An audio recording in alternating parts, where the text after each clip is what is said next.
তিব্বত থেকে নেমে আসা পাহাড়ি ঢল ও ভূমিধসে লণ্ডভণ্ড নেপালের সীমান্ত এলাকা। ১.৫ শতাধিক প্রাণহানি, কয়েকশো পর্যটক সহ নিখোঁজ বহু। যে কোনো সহায়তায় প্রস্তুত বাংলাদেশ। আজ বসছে ত্রয়োদশ জাতীয় সংসদের তৃতীয় অধিবেশন। উঠবে গুম, মানবাধিকার সহ ৬টি বিল, জানালেন চিফ হুইপ। জুলাই সনদ ও সংবিধান সংশোধন ইস্যুতে জমে উঠতে পারে বিতর্ক। রাজনীতির মাঠে নতুন আলোচনা বিরোধী দলের ছায়ামন্ত্রিসভা। সরকারের কাজের জবাবদিহি এবং স্বচ্ছতা নিশ্চিতে কাঠামো তৈরির দাবি জামায়াতের। এবং ৫০তম মৃত্যুবার্ষিকীতে বিদ্রোহী কবিকে স্মরণের নানা আয়োজন। লেখনী আজও পথ দেখায় সমাজকে। সৃষ্টি দর্শন ছড়িয়ে দিতে নজরুল বর্ষ পালন করছে সরকার।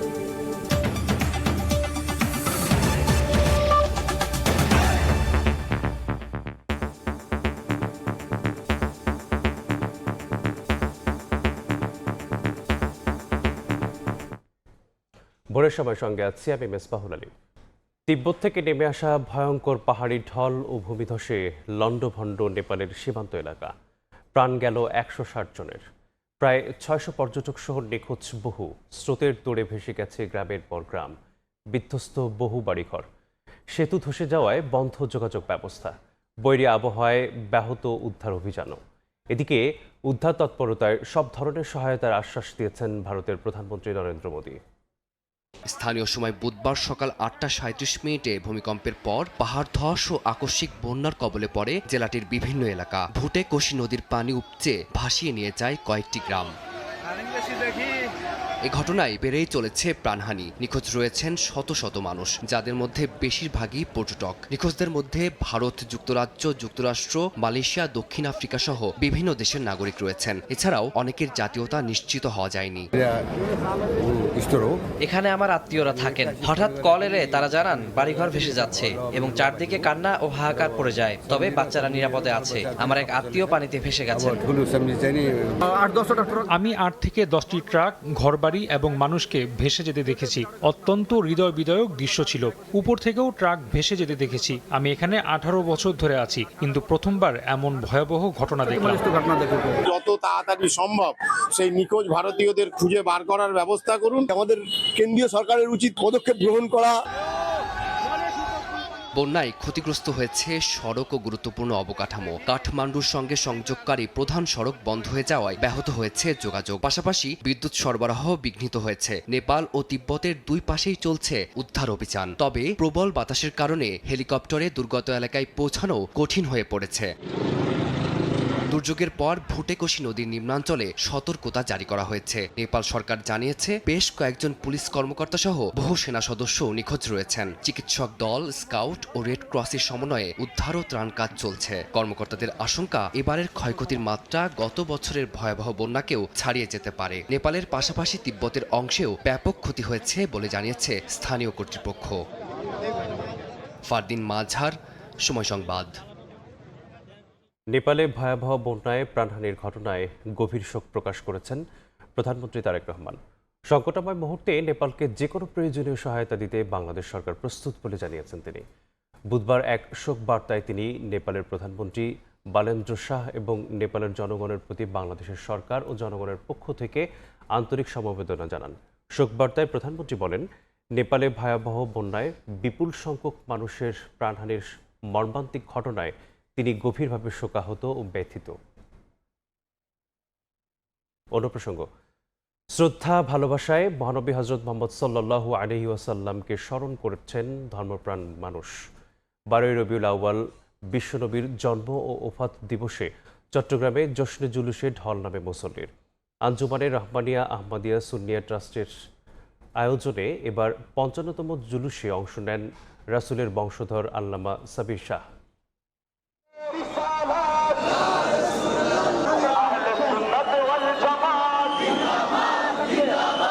লাখো খণ্ডে দরুদের সুর, হাতে হাতে কালেমা খচিত পতাকা। মহানবীর টানে চট্টগ্রাম নগর জুড়ে জনস্রোত। বুধবার সকালে ৫৫তম পবিত্র ঈদে মিলাদুন্নবীর জশ্নে জুলুসে ঢল নামে ধর্মপান মুসল্লির পাকিস্তান থেকে আসা আওলাদে রাসূল সৈয়দ মোহাম্মদ সাবির শাহকে বহন করা কাছে ঘেরা গাড়ি মুরাদপুর মোড়ে পৌঁছালে দক্ষিণ ও উত্তর চট্টগ্রাম, ৩ পার্বত্য জেলা, কক্সবাজার সহ সারা দেশ থেকে আসা লাখো মানুষের সমাগমে মুখর হয়ে ওঠে বন্দরনগরী। মুরাদপুর ২ নম্বর গেট, জিসি, ওয়াসা সহ বিভিন্ন সড়ক প্রদক্ষিণ করে শেষ হয় ৫ কিলোমিটার ব্যাপী শোভাযাত্রা। হযরত মুহাম্মদ সাল্লাল্লাহু আলাইহি সাল্লাম পৃথিবীর মধ্যে এসেছেন শান্তির বার্তা নিয়ে। ইসলাম শান্তি ধর্ম, ইসলাম সম্প্রীতি ধর্ম। হুজুর করিম সাল্লাল্লাহু আলাইহি সাল্লাম হচ্ছে সারা পৃথিবীর জন্য রহমত। আমরা হুজুরের আদর্শকে লালন পালন করার জন্য সকলের কাছে এই বার্তা পৌঁছাতে চাই আজকের এই দিনে। বিশ্বশান্তি প্রতিষ্ঠায় নবীর আদর্শ অনুসরণ করে মুসলিম ঐক্য সুদৃঢ় করার আহ্বান আয়োজক ও ইসলামী চিন্তাবিদদের। আঞ্জুমান আয়োজন করলো ওই জুলুসটাকে সবাই যেন ঐক্যের প্রতীক বলে মনে করে, কারণ রসুল পাকের দুনিয়াতে আসার মেসেজটা সারা পৃথিবীতে পৌঁছে যাচ্ছে। हुजूर करीम सल्लल्लाहु अलैहि वसल्लम के हदीस की सूरत में, आपकी सुन्नत की सूरत में, आपकी सीरत की सूरत में हमें जो तालीम मिली है, अगर हम उसको अपने ऊपर इम्प्लीमेंट कर दें तो ये दुनिया जो है इससे जुल्म बर्बरियत खत्म हो जाए। ১৯৭৪ সাল থেকে প্রতিবছর মহানবীর জন্ম ও ওফাত দিবসে জশ্ন জুলুস আয়োজন করে আসছে আঞ্জুমানে রহমানিয়া আহমদিয়া সুন্নিয়া ট্রাস্ট। পৃথিবী জুড়ে দেশে দেশে চলছে যুদ্ধ আর হানাহানি। এমন সংকটময় মুহূর্তে বিশ্ব মুসলিমকে এক হওয়ার বার্তা দিচ্ছেন এখান থেকে লাখো ধর্মপ্রাণ মুসলমানরা। শফিকুল আলম, সময় সংবাদ, চট্টগ্রাম। ত্রিভুবনের নবী হযরত মুহাম্মদ সাল্লাল্লাহু আলাইহি ওয়াসাল্লামের জন্ম ও ওফাত দিবসে রাজধানী জুড়ে অনুষ্ঠিত হয়েছে জশ্নে জুলুস। বিশ্বশান্তি ও কল্যাণের জন্য মহানবীর জীবন ও আদর্শ অনুসরণের আহ্বান জানান বক্তারা।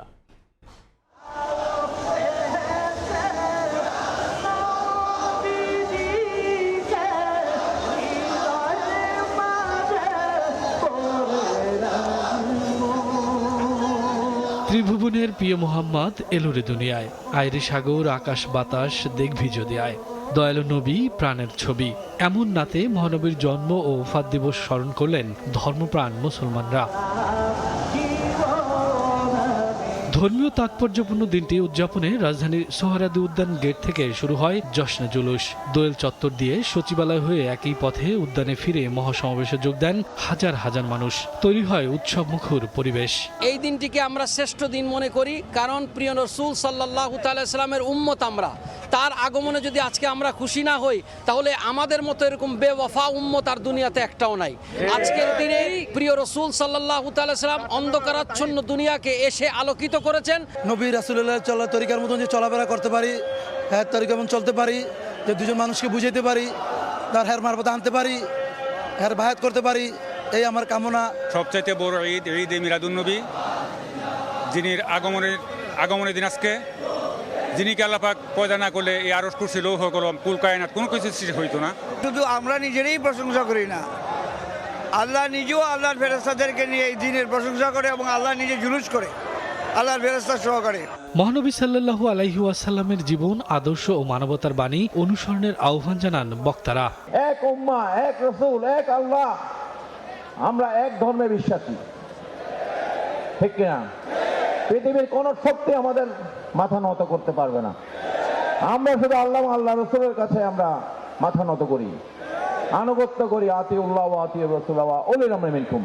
রাজধানীর শহীদ বাগদাদি মাজার অনুষ্ঠিত হয় জশ্নে জুলুস। মিরপুর ১ নম্বর থেকে মালিবাগ হয়ে আবার মাজারে গিয়ে হয় বর্ণাঢ্য শোভাযাত্রা। এতে অংশ নেন হাজারো মানুষ। মহানবীর জীবন আদর্শ অনুসরণ করে সমাজ ও রাষ্ট্রে ন্যায় বিচার প্রতিষ্ঠার আহ্বানের পাশাপাশি মুসলিম উম্মাহের ঐক্য কামনা করেন তারা। আমাদের আহ্বান আপনাদের কাছে, আমরা ফিতনা সৃষ্টি না করে কুল মুসলিম উম্মাহ আমরা একত্রিত হয়ে আমরা এই ঈদে মিলাদুন্নবী সাল্লাল্লাহু তাআলা আলাইহি ওয়াসাল্লাম উদযাপন করব। কমলাপুর রেলওয়ে মসজিদ থেকে বের হয় জশ্নে জুলুস। পরে জাতীয় মসজিদ বাইতুল মোকাররম হয়ে শাহজাহানপুর গিয়ে শেষ হয় শোভাযাত্রা। এ সময় নবীর প্রতি ভালোবাসা জানিয়ে দুরূদ পাঠ করেন হাজারো মানুষ। মহানবীর শিক্ষা ও আদর্শকে ব্যক্তি ও সামাজিক জীবনে ধারণ করার আহ্বান জানান অংশগ্রহণকারীরা। শফিকুজ্জামান রুবেল, সময় সংবাদ, ঢাকা। পবিত্র ঈদে মিলাদুন্নবী উদযাপন করেছে দাওয়াত ইসলামী বাংলাদেশ। জুলুসে মিলাদের এই আয়োজন শুরু হয় রাজধানীর শাহজাহানপুর থেকে। বুধবার দুপুরে শাহজাহানপুরের ফয়জানে খাজা গরিবে নওয়াজ মসজিদ কমপ্লেক্স থেকে শোভাযাত্রা শুরু হয়।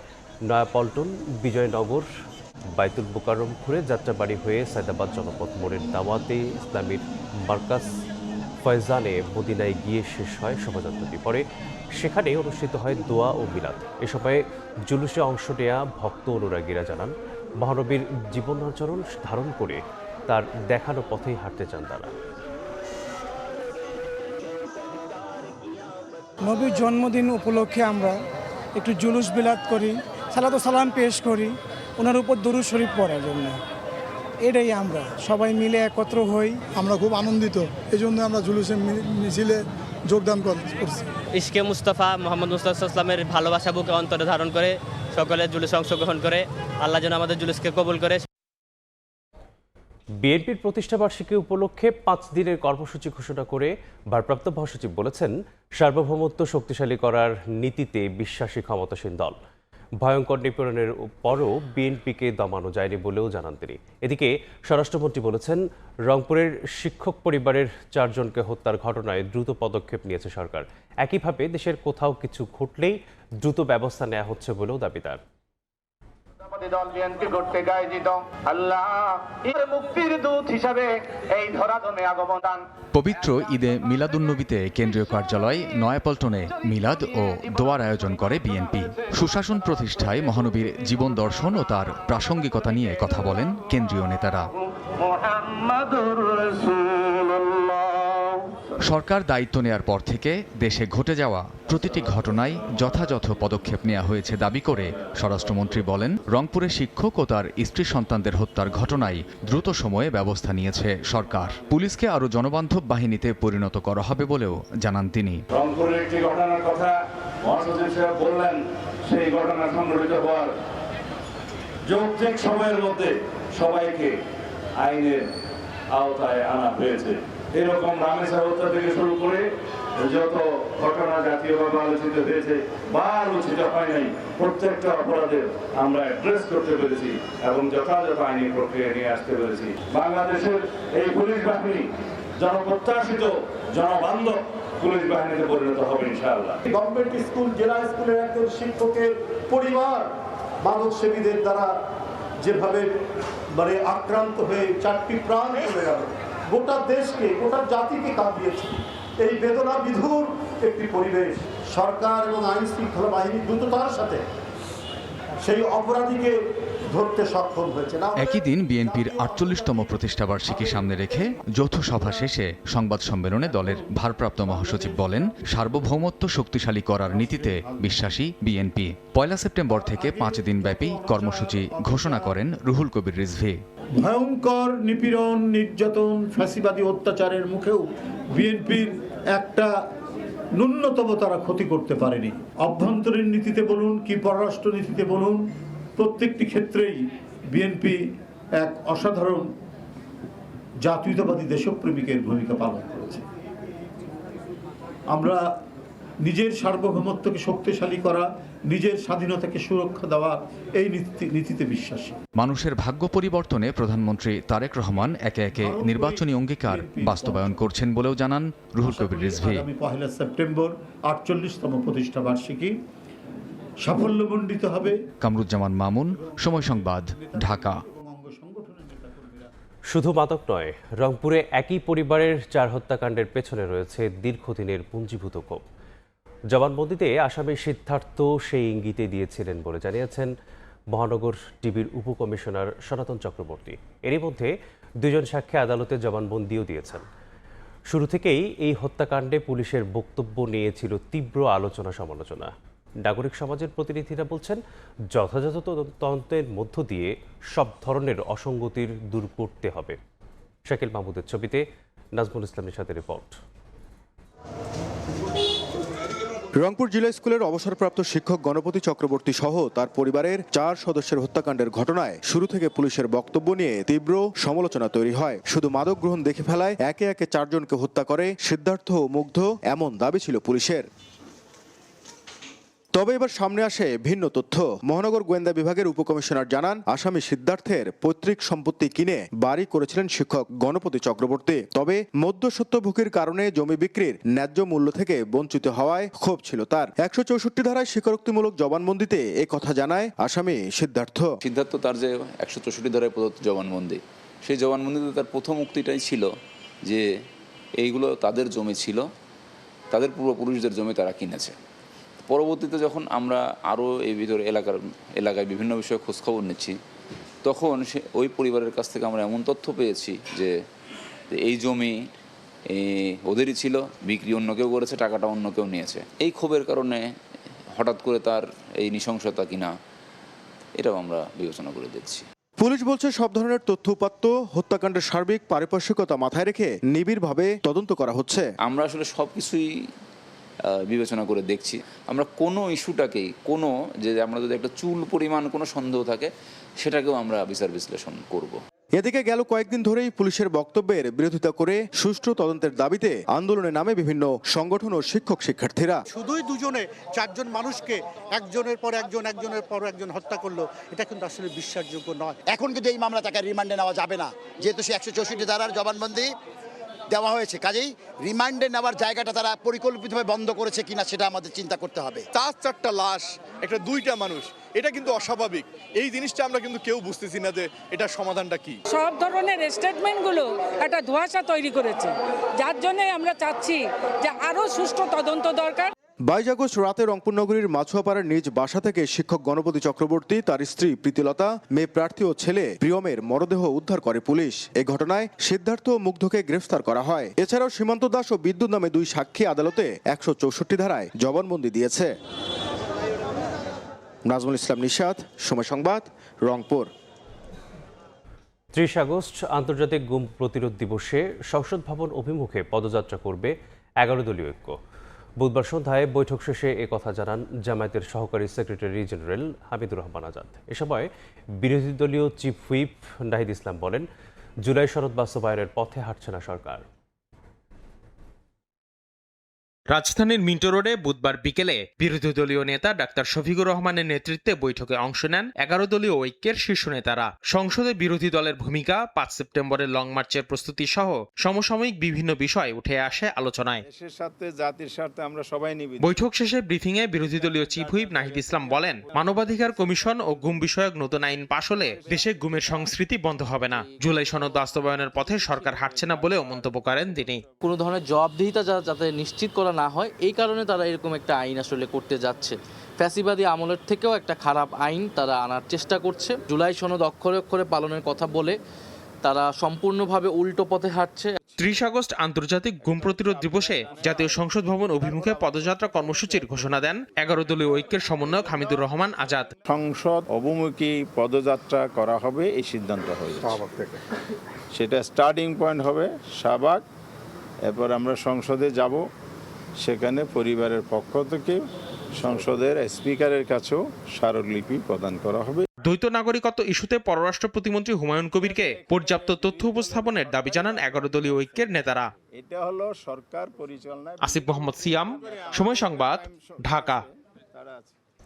রাজনীতির মাঠে নতুন আলোচনা বিরোধী দলের ছায়া মন্ত্রিসভা। সরকারের কাজের জবাবদিহি এবং স্বচ্ছতা নিশ্চিতে এই কাঠামো তৈরির কাজ করছে জামাত। বিশেষজ্ঞরা বলছেন, ছায়া মন্ত্রিসভার ধারণা বাস্তবতায় রূপ পেলে টেকসই হবে দেশের গণতন্ত্র। বিস্তারিত শফিক মুন্সির প্রতিবেদনে।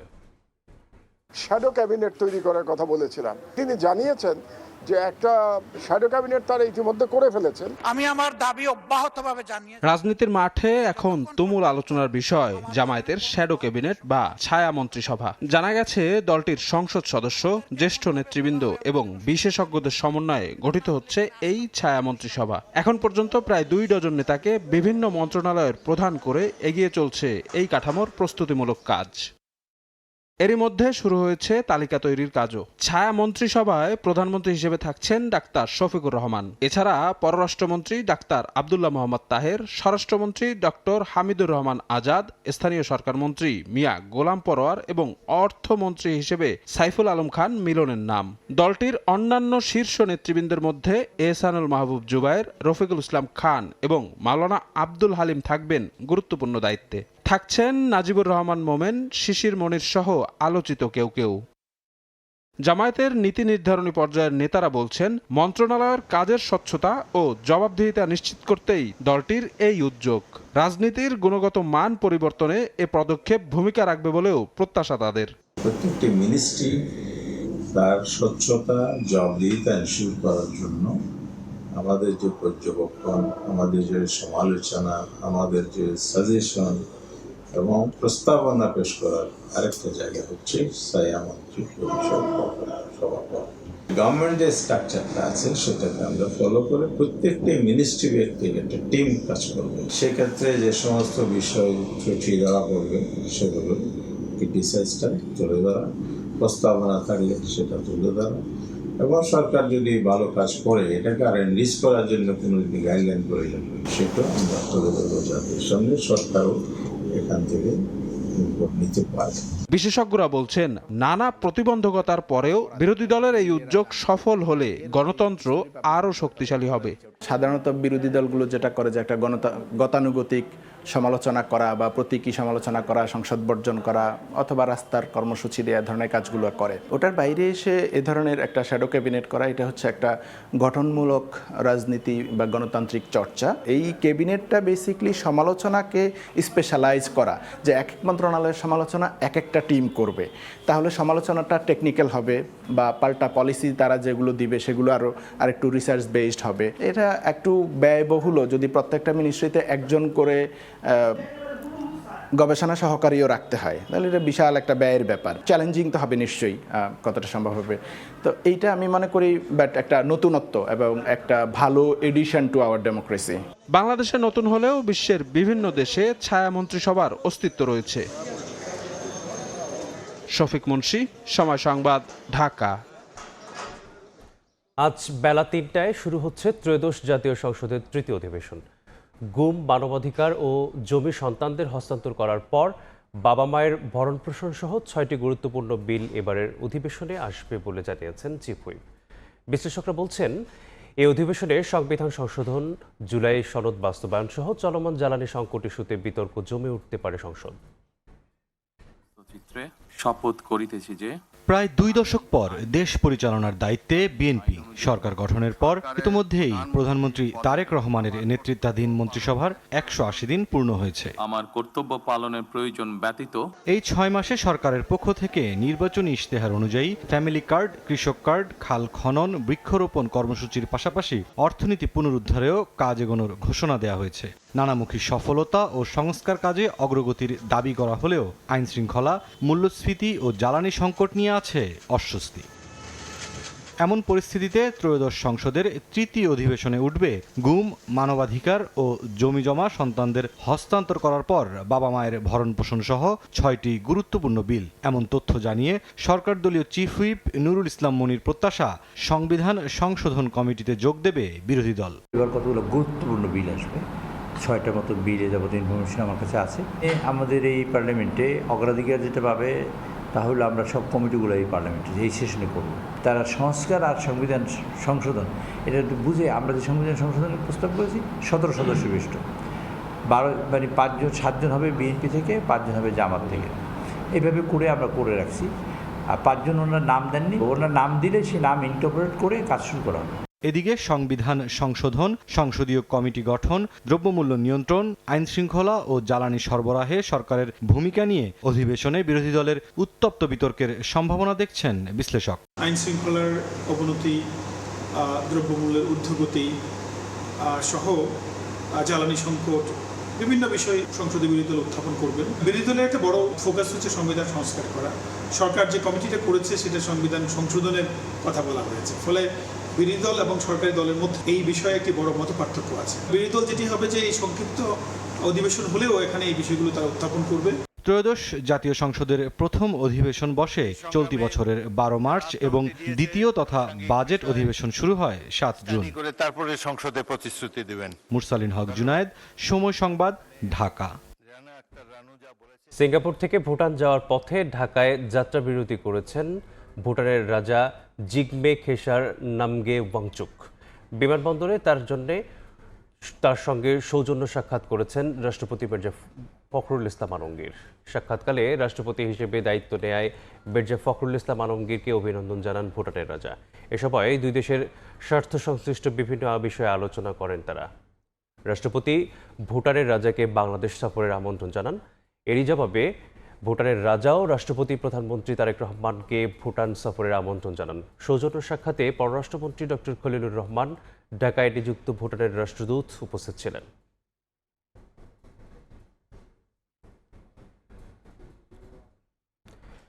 ফ্যাসিস্ট পুনর্বাসনে মুখোশধারীরা ষড়যন্ত্র করছে বলে মন্তব্য করেছেন আইনমন্ত্রী মোহাম্মদ আসাদুজ্জামান। ফ্যাসিবাদের ফিরে আসা ঠেকাতে বিরোধিতার সংস্কৃতি বাদ দিয়ে দেশের কল্যাণে রোডম্যাপ তৈরিতে কাজ করার আহ্বান জানান তিনি।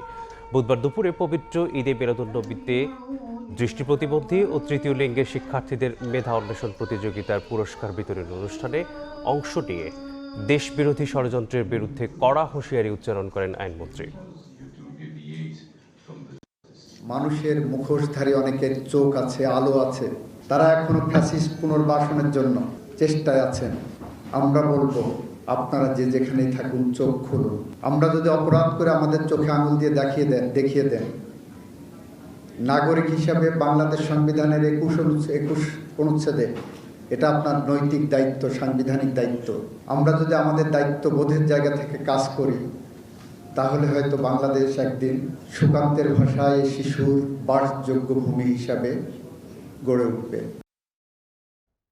ভোরের সময় আরও থাকছে, কৃষি বিভাগ পর্যাপ্ত মজুতের দাবি করলেও যশোরে সারের সরবরাহ কম, সঙ্গে বাড়তি দামের অভিযোগ কৃষকের। খুচরা ডিলারদের লাইসেন্স বাতিলের সিদ্ধান্তে বাজারে সংকট।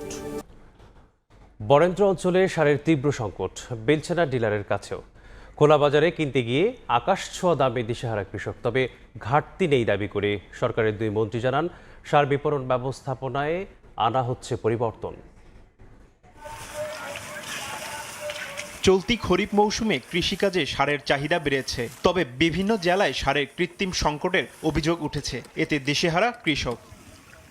তাদের অভিযোগ, ডিলারদের দোকানে লম্বা লাইন ধরেও পাওয়া যাচ্ছে না সার। খোলা বাজারেও আকাশ ছোঁয়া দাম, বস্তা প্রতি 300 থেকে 1000 টাকা বেশি গুনতে হচ্ছে। একই ব্যক্তির অধীন একাধিক ডিলার লাইসেন্স ও কালোবাজারি করে সারের কৃত্রিম সংকট তৈরি করা হচ্ছে বলে অভিযোগ কৃষকদের। তবে ডিলারদের দাবি, চাহিদার তুলনায় বরাদ্দ কম। সন্ধ্যার দিক ধরেন কি 1 বস্তা ডিএপি, 1 বস্তা ইডি, 1 বস্তা পটাশ দিছে, তাও কেউ পাইছে কেউ পায় না। নাচল এলাকাতে খুব সংকট চলতেছে, মানে এমনকি গ্যাঞ্জামও চলতেছে, মারামারিও হয়েছে এই সারের জন্য। ডিলারের কাছে পাওয়া যাচ্ছে না, বাইরে ফেরার ডিলার এই সারগুলা ওরা পাচ্ছে কোথা থেকে? 4 বিঘা মাটিতে যদি 20 কেজি করে দিই, তাও আমরা 80 কেজি পাবো, কিন্তু পাইছি 30 কেজি। আমার যে পরিমাণ সার, এর আমি 3 ভাগের 1 ভাগও পেলাম না। আমরা দিতে পারছি না, কারণ অ্যালটটা খুব কম হচ্ছে।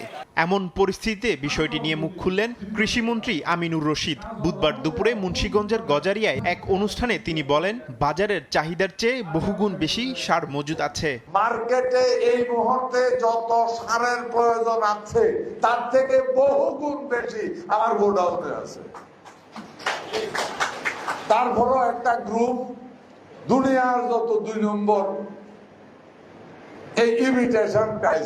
অন্যদিকে দিনাজপুরের হিলিতে সমাজ কল্যাণ মন্ত্রী ডাক্তার AZM জাহিদ হোসেন বলেন, দেশের সারের ঘাটতি নেই। অপপ্রচার ও উস্কানি দিয়ে বিশৃঙ্খলা সৃষ্টির চেষ্টা করছে স্বৈরাচারের দোসররা। সারের কোনো সমস্যা ছিল না, এখানে পলায়নকৃত স্বৈরাচার এবং তাদের দোসররা উস্কানি দিয়ে মানুষকে এরকম একটি বিশৃঙ্খল কাজে উৎসাহিত করেছে। খোলা বাজারে বাড়তি দামে সার বিক্রি বন্ধে নিয়মিত অভিযান ও জরিমানা করছে প্রশাসন। তারিক রহমান, সময় সংবাদ। যশোরে চাহিদার তুলনায় কমেছে ইউরিয়া, টিএসপি ও ডিএপি সারের সরবরাহ। কৃষকদের অভিযোগ, চাহিদা মতো সার পাচ্ছেন না তারা। তবে সরবরাহ ঘাটতির পাশাপাশি খুচরা ডিলারদের লাইসেন্স বাতিলের সিদ্ধান্তে বাজারের সংকট তৈরি হয়েছে দাবি ব্যবসায়ীদের। তবে কৃষি বিভাগের দাবি, সারের কোনো সংকট নেই, পর্যাপ্ত মজুত রয়েছে। আবুল কালাম আজাদের ছবি ও জুয়েল মৃধার তথ্য নিয়ে রিপোর্ট। চাহিদার তুলনায় কমেছে বরাদ্দের পরিমাণ, ফলে ভরা আমন মৌসুমে কৃষক পর্যায়ে দেখা দিয়েছে সার সংকট। নামমাত্র সার পেলেও তা কিনতে হচ্ছে বাড়তি দামে। যশোর জেলায় ইউরিয়া সারের বার্ষিক চাহিদা ৮৭,৩৫০ মেট্রিক টন, টিএসপি ৩৬,১৫০ মেট্রিক টন, ডিএপি ৩৯,৬৬০ মেট্রিক টন ও এমওপি সারের চাহিদা ৩০,২৫০ মেট্রিক টন। কৃষকদের অভিযোগ, ডিলার ও খুচরা বিক্রেতাদের দোকান ঘুরেও চাহিদা মতো মিলছে না ইউরিয়া, টিএসপি ও ডিএপি সার। ব্যবসায়ীদের দাবি, সরবরাহ কম থাকার পাশাপাশি খুচরা ডিলারদের লাইসেন্স বাতিলের সিদ্ধান্তে সার উত্তোলন কমিয়েছেন তারা, যার সরাসরি প্রভাব পড়েছে মাঠ পর্যায়ে। যদি এত বেশি দরকার হয় তো বাজার থেকে কিনে দাম দিয়ে কিনে আছে কেন মারোগে, 4 মণ মারোগে, সে তোমার ব্যাপার। তারপরে আবার যাই হোক হাত পায়ে ধরে 1 বস্তা টিএসপি নিয়ে আইছি। সার পাচ্ছি না, আজ 4 দিন ধরে ঘুরে ঘুরে, তাও কালকে 1 বস্তা সার দিতে চাইছে। আমি বললাম আমার 2 বস্তা লাগবে, হবে না। টিএসপি লাগবে ধরেন আপনার 150 বস্তা, 200 বস্তা, পাচ্ছি ধরেন 50 বস্তা।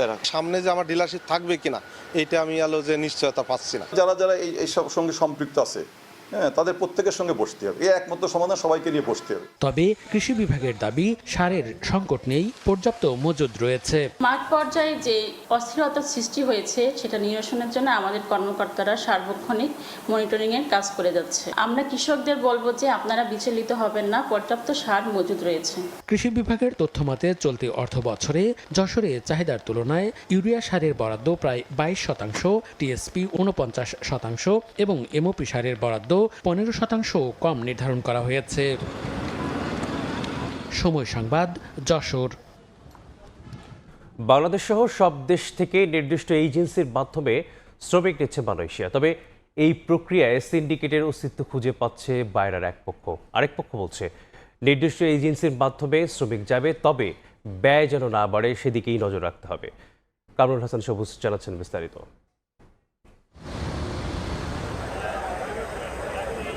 মালয়েশিয়া। গেল অর্থবছর বাংলাদেশ যে 35 বিলিয়ন 59 কোটি ডলার রেমিটেন্স ঘরে তুলেছে, তার 3 বিলিয়ন 40 কোটি ডলারই এসেছে দক্ষিণ পূর্ব এশিয়ার এই দেশ থেকে। 2024 সালের মেতে বন্ধের পর আবারও দেশটিতে শ্রমিক পাঠানোর সুযোগ পাচ্ছে বাংলাদেশ। এবার 25টি রিক্রুটিং এজেন্সির মাধ্যমে শ্রমিক নেবে দেশটি। নানা শর্ত যাচাই বাছাই করে নেয়া এমন সিদ্ধান্তে সিন্ডিকেটের অস্তিত্ব খুঁজে পাচ্ছেন কোনো রিক্রুটিং এজেন্সি মালিক। এখানে যেটা দেখা গেছে, আগের সরকারের আমলে 25টি এবং পরবর্তীতে সেটা 100-এ রূপান্তরিত হয়েছে। তো এই সিন্ডিকেটের কারণে যে অনিয়ম, দুর্নীতি এবং সে অভিবাসন খরচ কিন্তু অনেক বৃদ্ধি পেয়েছে। এটা নিয়ে অনেক আলোচনা সমালোচনা হয়েছে। সিন্ডিকেটের মাধ্যমে শ্রমবাজার উন্মুক্ত হোক, এটা আমরা চাই না। আমরা চাই সিন্ডিকেট বিহীনভাবে শ্রমবাজার সকলের জন্য দ্রুত উন্মুক্ত হোক।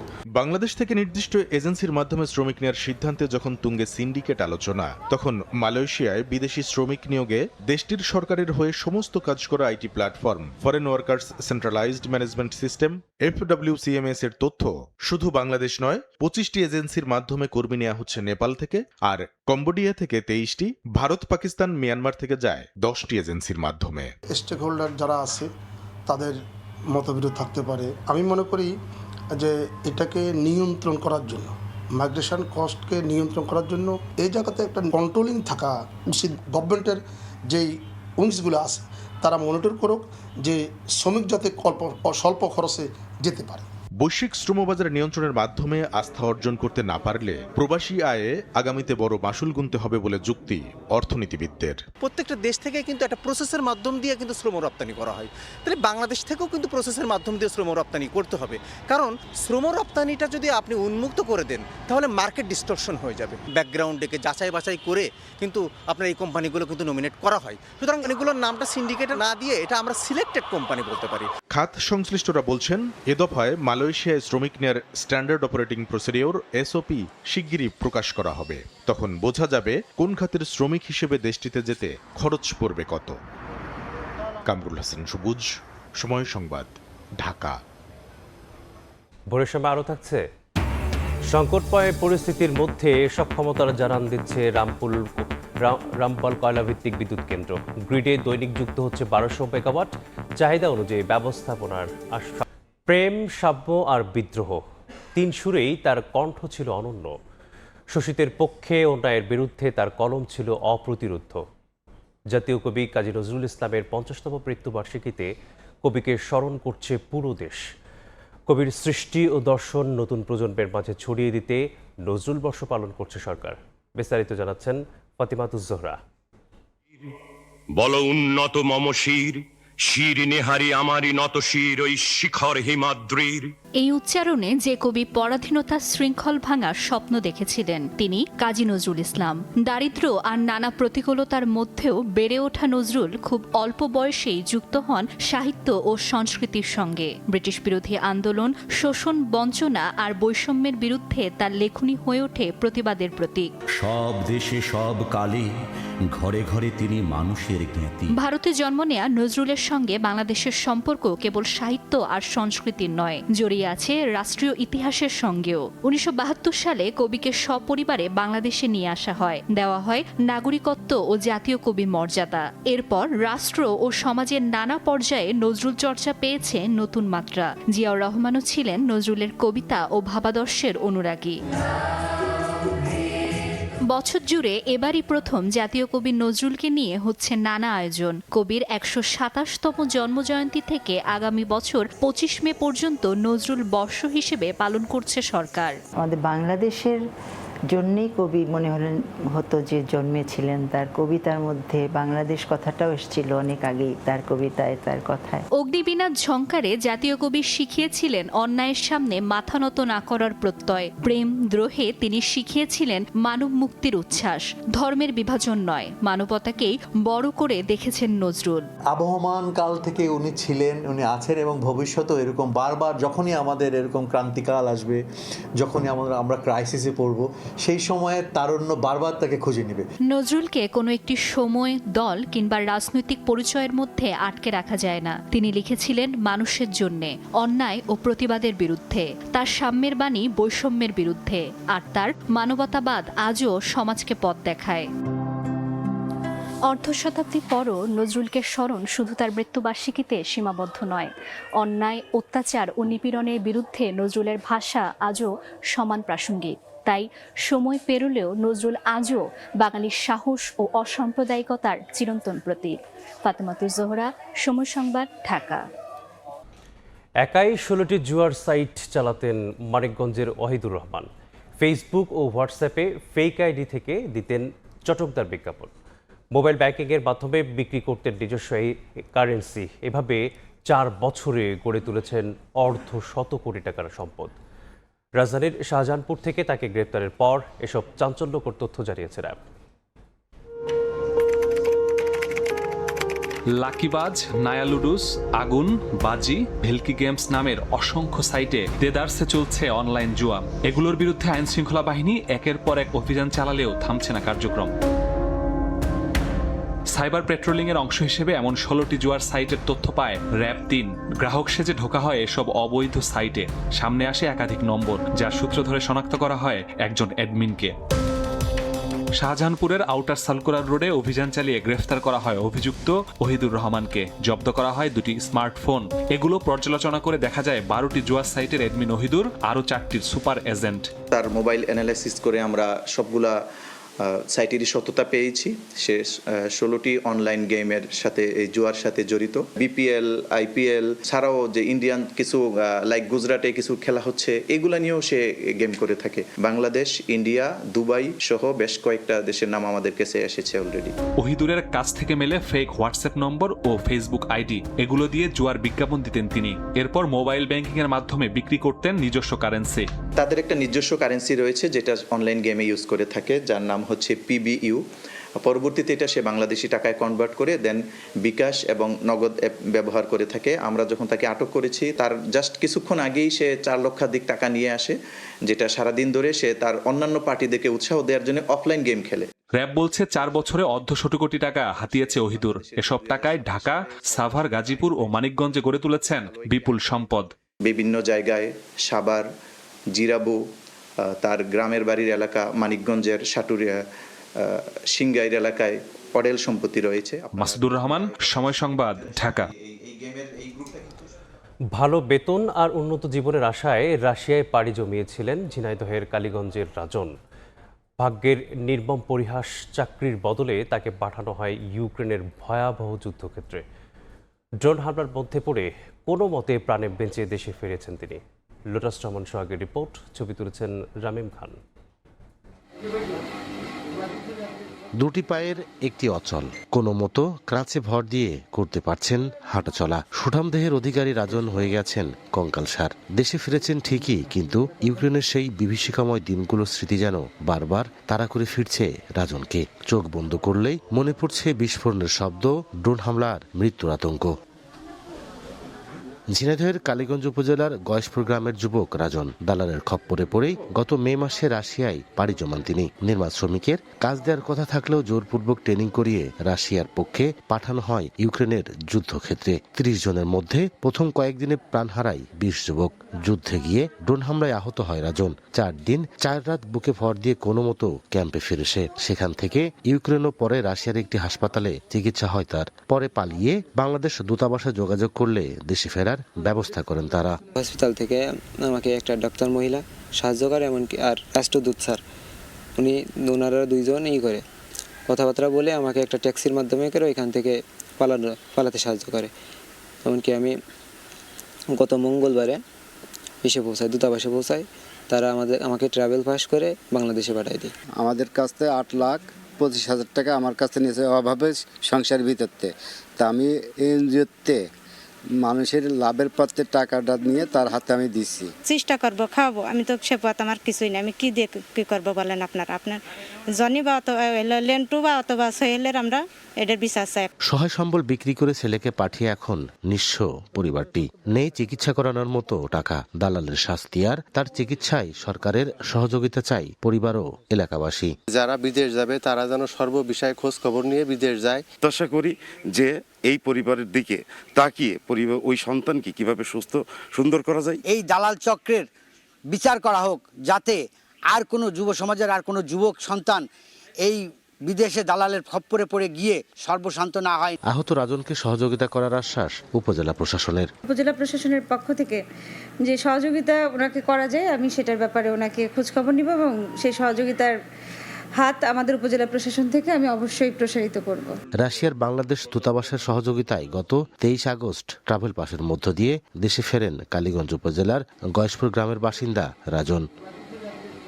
লোটাস রহমান সোহাগ, সময় সংবাদ, ঝিনাইদহ। ৬ বছর আগে বন্ধ হওয়া খুলনা যশোরের ৯ রাষ্ট্রায়ত্ত পাটকলের ৫টি বেসরকারি ইজারায় চালু হলেও ভাগ্য ফেরেনি শ্রমিকদের। একসময় খালিশপুর শিল্পাঞ্চলে ২৫ থেকে ৩০ হাজার স্থায়ী অস্থায়ী শ্রমিক কাজ করলেও এখন ৫,০০০-এর মতো। ইজারার পরেও অধিকাংশ অভিজ্ঞ শ্রমিক পাননি কাজ। নতুন শিল্প না হওয়ায় বাড়ছে তরুণদের কর্মসংস্থান সংকটও। নিয়ামুল হোসেন কোচির তোলা ছবিতে আব্দুল আল মামুন রুবেলের প্রতিবেদন। একসময় দিনরাত চলত উৎপাদন, হাজারো শ্রমিকের পদচারণায় মুখর থাকত খালিশপুর শিল্পাঞ্চল। এখন সেই দৃশ্য অনেকটাই অতীত। ধারাবাহিক লোকসানের কারণ দেখিয়ে ২০২০ সালে খুলনা যশোরের ৯টি রাষ্ট্রায়ত্ত পাটকল বন্ধ করে দেয় তৎকালীন সরকার। বেকার হয়ে পড়েন স্থায়ী অস্থায়ী ৩০,০০০ শ্রমিক। ৩ মাসের মধ্যে মিল চালুর কথা থাকলেও পেরিয়ে গেছে ৬ বছর। পরে ৪টি মিল ইজারায় চালু হলেও উৎপাদন সীমিত। ইজারায় চালু হওয়া দৌলতপুর জুট মিলও চলতি বছরের ফেব্রুয়ারিতে লে অফ হয়েছে। সব মিলিয়ে কর্মসংস্থান হয়েছে মাত্র ৫,০০০-এর মতো। অভিযোগ, ইজারার শর্তে আধুনিকায়ন ও অভিজ্ঞ শ্রমিকদের অগ্রাধিকার দেওয়ার কথা থাকলেও অধিকাংশই কাজে ফিরতে পারেননি। ১৫,০০০ লোক এখানে কর্মসংস্থান হবে, কিন্তু আপনি খুঁজেটা দেখেন গা ৫০০ লোক কর্মসংস্থান হবে নাকি? যে টেন্ডার নিয়েছে সে বানাচ্ছে পোলট্রি খামার, সে বানাচ্ছে হাঁস মুরগি পালার খামার, কিন্তু সেই জায়গা লোক কর্মস্থান পাবে মাত্র ২০০-৩০০ লোকের কর্মস্থান হবে, কিন্তু সেই লোকগুলো আনতেছে বাইরের থেকে। আমরা আশা আছি পাটকলগুলো চালু হলে আমরা আমাদের ছেলে মেয়ে নিয়ে আবার পুনরায় পূর্বের জীবন আমরা ধারণ করব। একটা মিলে ধরেন শ্রমিক কাজ করতে পারবে ৩,০০০, কিন্তু ইজারা নিয়ে সেই মিলে দেখা যায় যে ৩০০ শ্রমিকও কাজ করছে না। শুধু পুরনো শিল্পের কর্মসংস্থানই কমেনি, গত এক দশকে খুলনা অঞ্চলে গড়ে ওঠেনি শ্রমঘন কোনো শিল্প প্রতিষ্ঠানও। ফলে প্রতি বছর বিশ্ববিদ্যালয় কলেজ থেকে বের হওয়া হাজারো তরুণের জন্য স্থায়ীভাবে তৈরি হচ্ছে না পর্যাপ্ত কর্মসংস্থান।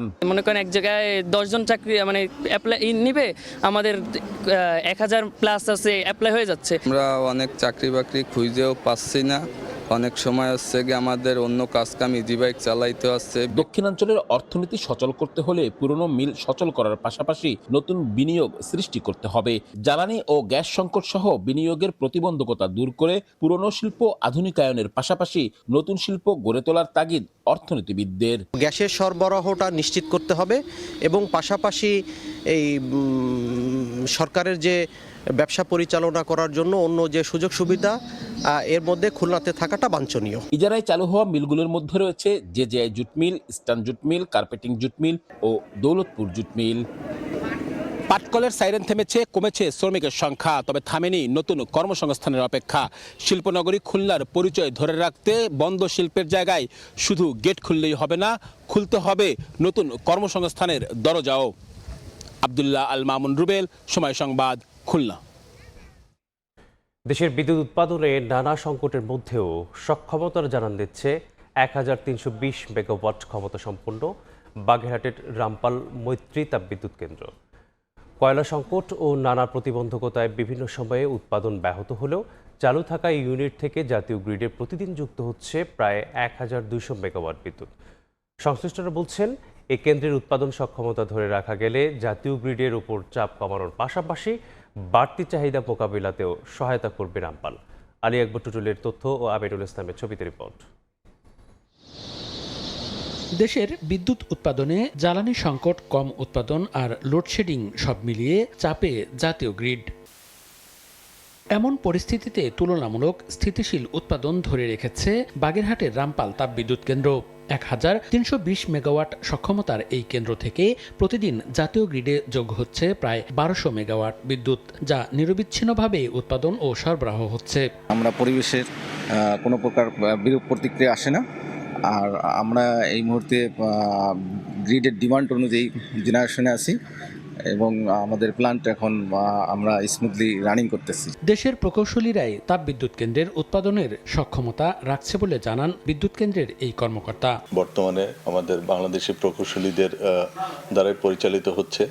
এখানে ইন্ডিয়ান প্রকৌশলী যারা ছিলেন তারা আমাদের নবনিযুক্ত প্রকৌশলীদেরকে অত্যন্ত সুন্দরভাবে প্রশিক্ষণ প্রদান করেছেন এবং তারা দক্ষতা, আমাদের নিজস্ব প্রকৌশলীরা দক্ষতা অর্জন করেছেন এবং তারা এখন সক্ষম এই বিদ্যুৎ কেন্দ্র পরিচালনার জন্য। চাহিদা অনুযায়ী কয়লা আমদানি করতে পারা ও নিয়মিত ব্যবস্থাপনায় এমন সাফল্য বলছেন সংশ্লিষ্টরা।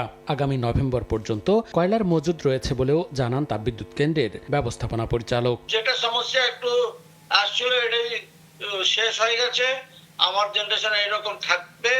আমরা এটা জেনারেশন এপ্রিল মাস থেকে করছি, আমার কয়লা এখন নভেম্বর পর্যন্ত কোনো সমস্যা নাই। সংশ্লিষ্টরা বলছেন, বড় এই কেন্দ্রের উৎপাদন সক্ষমতা ধরে রাখা গেলে জাতীয় গ্রিডের ওপর চাপ কমানোর পাশাপাশি বাড়তি চাহিদা মোকাবিলাতেও সহায়তা করবে রামপাল। সময় সংবাদ, বাগেরহাট।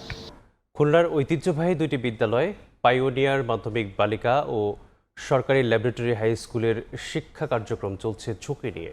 বিদ্যালয় দুটির ভবনের বিভিন্ন অংশ থেকে ছাদের পলেস্তারা খসে পড়ছে। দেয়াল ও পিলারে বড় ফাটল দেখা দিয়েছে। নাজুক সীমানা প্রাচীরের কারণে নিরাপত্তাহীনতায়ও ভুগছে শিক্ষার্থীরা। আব্দুল হালিমের ক্যামেরায় তানজিম আহমেদের রিপোর্ট। সোমবার দুপুরে খুলনার ঐতিহ্যবাহী পায়োনিয়ার মাধ্যমিক বালিকা বিদ্যালয়ের হলরুমে একটি অনুষ্ঠান চলছিল। এ সময় ছাদ থেকে বড় বড় খণ্ডে ভেঙে পড়ে পলেস্তরা। কিছুটা সামনেই বসেছিলেন কোমলমতি শিক্ষার্থীরা। এভাবেই বছরের পর বছর বড় দুর্ঘটনার ঝুঁকি নিয়ে চলছে শিক্ষা প্রতিষ্ঠানটি। একই চিত্র সরকারি ল্যাবরেটরি হাই স্কুলের ভবনের বিভিন্ন অংশ থেকে ছাদের পলেস্তরা খসে পড়ছে। দেওয়াল ও পিলারে ফাটল দেখা দিয়েছে। দোতলার কয়েকটি শ্রেণীকক্ষের ছাদ ভেঙে রড বের হয়ে গেছে।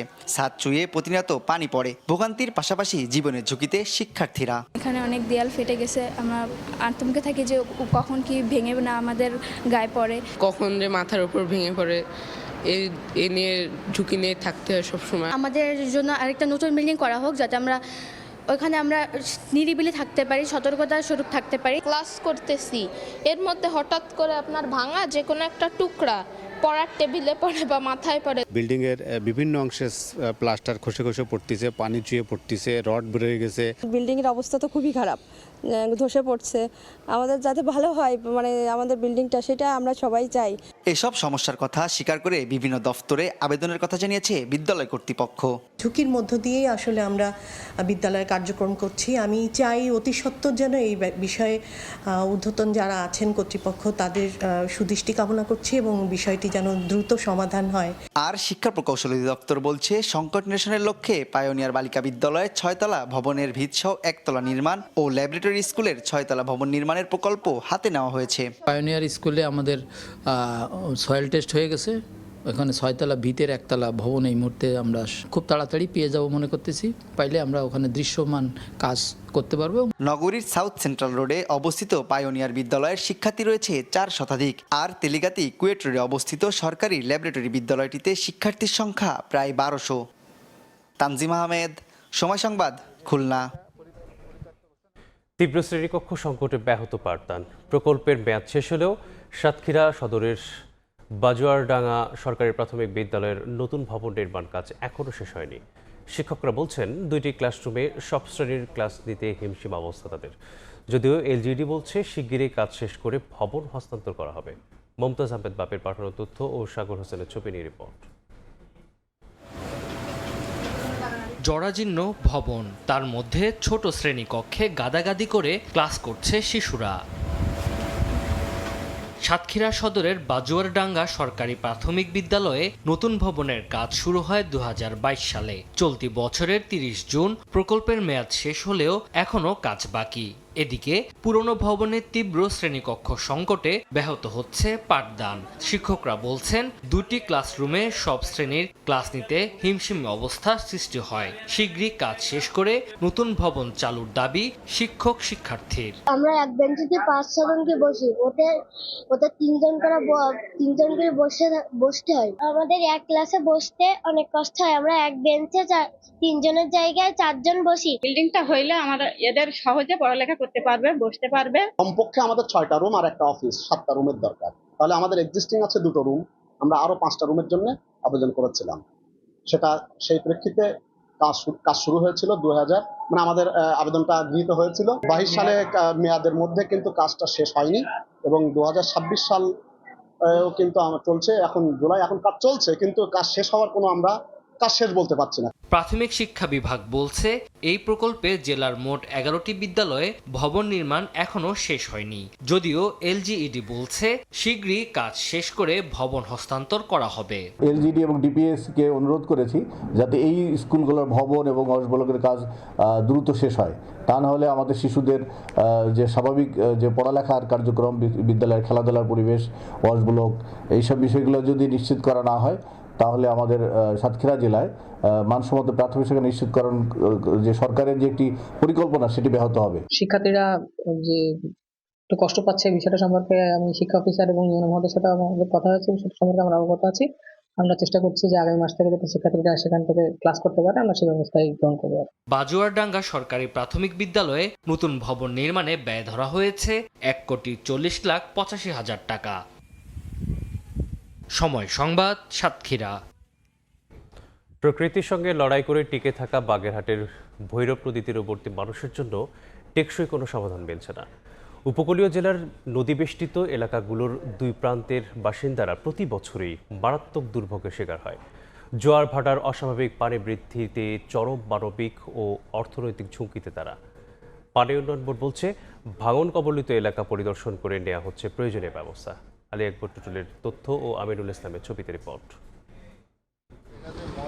বর্ষা মৌসুম অথবা সামান্য নিম্নচাপ সৃষ্টি হলেই গ্রাম রক্ষা ও রিং বেড়িবাঁধ ভেঙে লোকালয়ে পানি প্রবেশ করে। এর ফলে নিম্নাঞ্চল প্লাবিত হয়ে বাড়িঘর, ফসলি জমি, গবাদি পশু এবং চিংড়ির ঘের তলিয়ে ক্ষতি হয় কোটি কোটি টাকা। বাগেরহাট সদর উপজেলার ভৈরব নদীর মাঝিডাঙ্গা ও কোরামারা এলাকার 1.5 কিলোমিটার জুড়ে ভাঙন অব্যাহত রয়েছে। গত 30 বছরে 5 শতাধিক পরিবার নদী ভাঙনের শিকার হয়ে ভিটেমাটি হারিয়েছে। স্থানীয়রা জানায় ভেঙে যাওয়ায় সাময়িক সংস্কার বা মাটির বাঁধ নির্মাণ করা হলেও তা কোনো স্থায়ী সমাধান হচ্ছে না। নদীর তীব্র স্রোতে অল্প সময়ের মধ্যেই আবার সেসব বাঁধ নদীগর্ভে বিলীন হয়ে যায়। দ্রুত স্থায়ী বাঁধ নির্মাণের দাবি জানান ভুক্তভোগীরা। পানি জোয়ার হলে আমরা জোয়ারে বদ্ধ এবং যখন পানি কমে যায় ভাটিতে তখন আমরা জাগি। এই পরিবেশে আমাদের বসবাস। পানি আমরা ভাত ভাত রাঁধতে খাইতে পারি না, মেলা কষ্ট হয়, কতদিন ধরে ঘরের ভিতর পানি। আমরা চাই একটা স্থায়ী বাঁধ নির্মাণের মাধ্যমে এই ক্ষতিগ্রস্তদের পাশে দাঁড়ানোর জন্য। ভাঙন কবলিত এলাকায় দ্রুত ব্যবস্থা নেওয়ার জন্য পানি উন্নয়ন বোর্ডকে নির্দেশনা দেওয়া হয়েছে বলে জানান জেলা প্রশাসক। আর ঘটনাস্থল পরিদর্শন করেছেন পানি উন্নয়ন বোর্ডের স্থানীয় কর্মকর্তা। পানিবন্দী মানুষ বা যারা এই ভাঙন কবলিত তাদেরকে জেলা প্রশাসন থেকে আমরা সহযোগিতা করেছি এবং এই বাঁধগুলি সুরক্ষার জন্য আমরা পানি উন্নয়ন বোর্ডকে আমরা নির্দেশনা দিয়েছি। ইতিমধ্যে তত্ত্বাবধায়ক প্রকৌশলী মহোদয় খুলনা সার্কেল পরিদর্শন করে গিয়েছেন এবং আমাদের ইমার্জেন্সি ঘোষণাও করেছেন। এখন এই ক্ষেত্রে দরপত্র মূল্যায়ন করে আমরা কার্যাদেশ দিয়ে কাজ বাস্তবায়ন আরম্ভ করব। বাগেরহাট জেলায় প্রায় 3 কিলোমিটার ঝুঁকিপূর্ণ বাঁধ রয়েছে। এছাড়া 90 কিলোমিটারে নেই কোনো বাঁধ। সময় সংবাদ, বাগেরহাট। ভোরের সময় এই ছিল আমার কাছে। পরবর্তী সংবাদগুলো জানাতে যুক্ত হবেন সহকর্মী জিন্নাত আরা যশোয়া। মেজবা, আপনাকে ধন্যবাদ। পরবর্তী সংবাদগুলো জানাবো আমি জিন্নাত আরা যশোয়া। নেত্রকোনার দুর্গাপুরে একটি অটোরিকশায় বিশেষভাবে তৈরি গোপন বাক্স থেকে 480 বোতল ফেন্সিডিল সহ একজনকে আটক করেছে পুলিশ। বুধবার সকালে দুর্গাপুর পৌর শহরের শিমুলতলী এলাকার চেকপোস্টে তল্লাশি শেষে থানায় ফিরছিল পুলিশের একটি টিম। পথে একটি ব্যাটারি চালিত অটোরিকশার গতিবিধি দেখে সন্দেহ হয় তাদের। এক পর্যায়ে অটোরিকশাটি পালাতে চেষ্টা করলে ধাওয়া করে চালককে আটক করে পুলিশ। পরে তল্লাশি চালিয়ে বিশেষ কায়দায় আলাদা একটি চেম্বারে করে নেওয়া মাদক জব্দ করা হয়।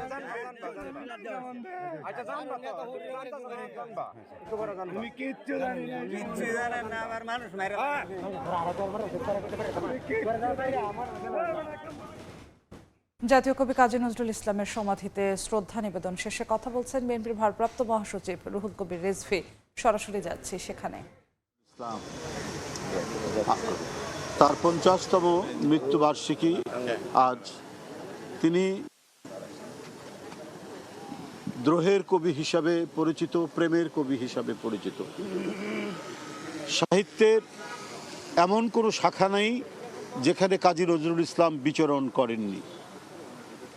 অন্যান্য শাখায় যত অবদান থাক, তার প্রধান পরিচয় তিনি কবি নজরুল ইসলাম।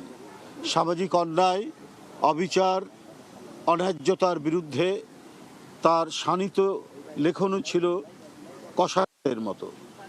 তার শৈল্পিক লেখনীর মাধ্যমে, সাহিত্যকর্মের মাধ্যমে তিনি সমাজের যে অন্যায়গুলো বিদ্যমান থাকে, যে বড়রা ছোটদেরকে গিলে খায়, the big one it's of the little one, সেটার বিরুদ্ধে তার যে দ্রোহ সেটি সমস্ত কালকে অতিক্রম করে যায়। তিনি একটি যুগের অবসান ঘটিয়েছিলেন, যুগান্তরের কবি কাজী নজরুল ইসলাম।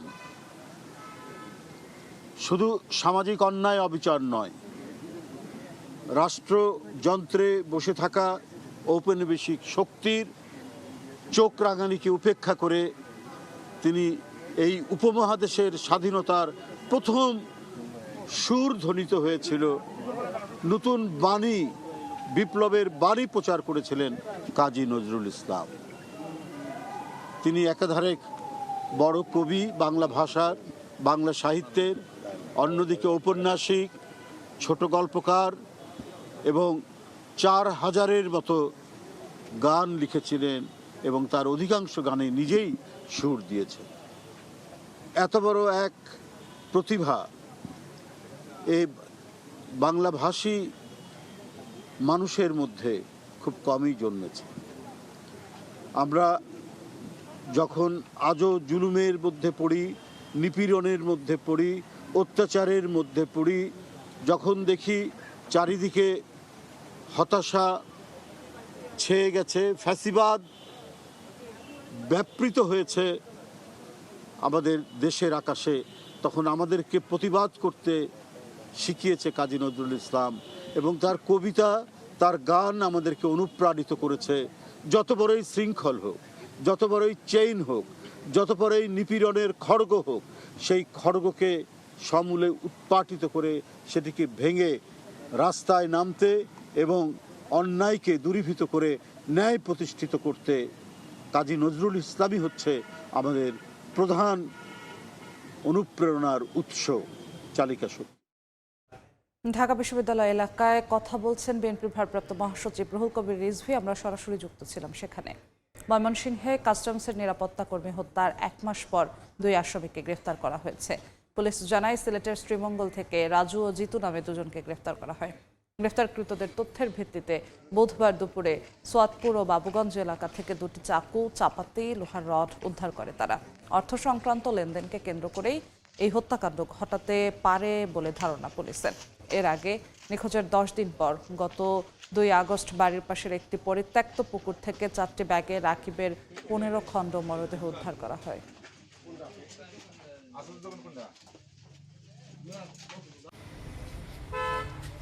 ব্রাহ্মণবাড়িয়ায় হাল চাষের পাওনা টাকা নিয়ে দফায় দফায় সংঘর্ষে 2 পক্ষের অন্তত 25 জন আহত হয়েছেন।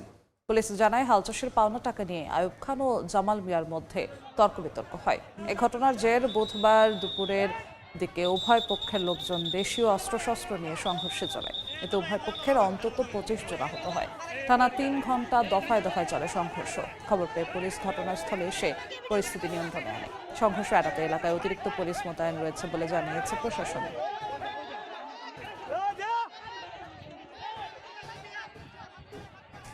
কক্সবাজারে আলাদা 2টি অভিযানে একটি বিদেশি G3 রাইফেল, গোলাবারুদ, দেশীয় অস্ত্র ও 5000 ইয়াবা জব্দ করা হয়েছে।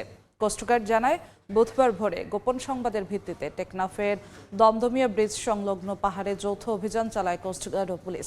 এ সময় তাদের উপস্থিতি টের পেয়ে পালিয়ে যায় ডাকাত দলের সদস্যরা। পরে ওই এলাকায় তল্লাশি চালিয়ে বিদেশি G3 রাইফেল, 2টি দেশীয় আগ্নেয়াস্ত্র, 3টি দেশীয় অস্ত্র, 13 রাউন্ড গুলি এবং 1 লিটার দেশীয় মদ উদ্ধার করা হয়।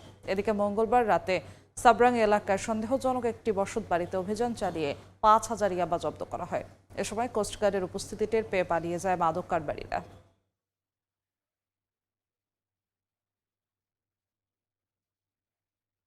মাদারীপুরে একটি পরিত্যক্ত ঘরে হাত বোমা বিস্ফোরিত হয়েছে। পুলিশ জানায় বুধবার বিকেলে সদর উপজেলার দক্ষিণ ঝিকরহাটি গ্রামের একটি পরিত্যক্ত ঘরে হঠাৎ বিকট শব্দ শুনতে পান স্থানীয়রা। হাত বোমা বিস্ফোরণে পরিত্যক্ত ঘরটি বেশ ক্ষতিগ্রস্ত হয়। খবর পেয়ে ঘটনাস্থল পরিদর্শন করে পুলিশ। নাশকতা নাকি এলাকায় আধিপত্য বিস্তারকে কেন্দ্র করে ঘটনা তা খতিয়ে দেখছে পুলিশ।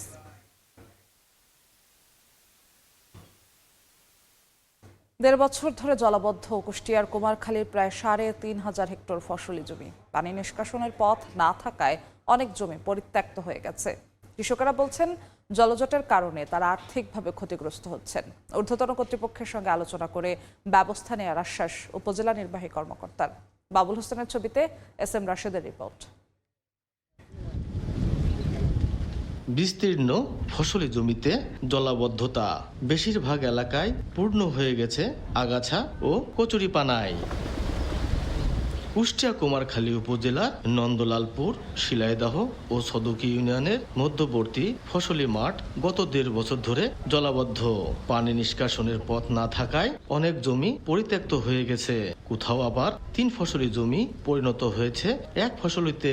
কৃষকেরা বলছেন জলজটের কারণে তারা আর্থিকভাবে ক্ষতিগ্রস্ত হচ্ছেন। এই পানিটা বাঁধার কারণে আমরা বছরে 3টা ফসলের 1টা ফসল পাই, ঠিক মতো তাও ঠিক মতো পাইনি।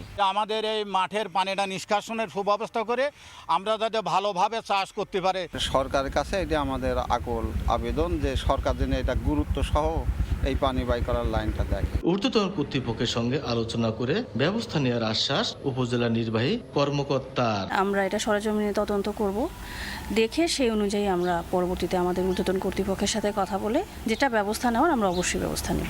উপজেলা পরিষদের তথ্য মতে কুমারখালীতে প্রায় 3500 হেক্টর ফসলি জমিতে জলজট রয়েছে। SM রাশেদ, সময় সংবাদ, কুষ্টিয়া। গাজীপুরের সুতিয়া নদীতে ডুবে 2 শিক্ষার্থীর মৃত্যু হয়েছে। এদিকে গাইবান্ধার করতোয়া নদীতে গোসল করতে নেমে 1 কিশোরের মৃত্যু হয়েছে। স্থানীয়রা জানায় বুধবার দুপুরে বেলদিয়া এলাকার সুতিয়া নদীতে গোসল করতে যায় রাব্বি ও মুক্তাসিন সহ বেশ কয়েকজন। পানিতে নেমে নদী গভীরে পা পিছলে পড়ে যায় মুক্তাসিন। এ সময় সাঁতার না জানায় পাশে থাকা রাব্বিকে জড়িয়ে ধরে মুক্তাসিন। এক পর্যায়ে তারা দুজনই পানিতে ডুবে যায়। পরে খবর পেয়ে পরিবারের লোকজন এসে উদ্ধার করে শ্রীপুর উপজেলা স্বাস্থ্য কমপ্লেক্সে নিয়ে গেলে তাদের মৃত ঘোষণা করেন চিকিৎসক। এদিকে গাইবান্ধার গোবিন্দগঞ্জে করতোয়া নদীতে গোসল করতে নেমে আসিফ নামে এক কিশোরের মৃত্যু হয়েছে।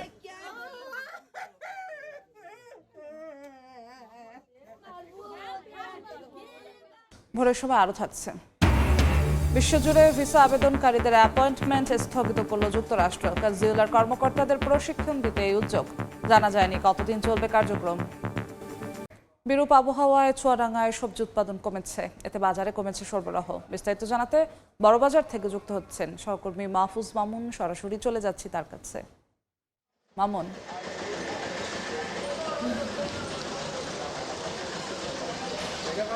টানা কয়েকদিনের বৃষ্টি এবং ব্যবসা গরমের কারণে চুয়াডাঙ্গায় সবজি উৎপাদন কিছুটা হ্রাস পেয়েছে, যার প্রভাব পড়তে শুরু করেছে বাজারে। কারণ হচ্ছে সবজির আমদানি অনেক কম রয়েছে বাজারে।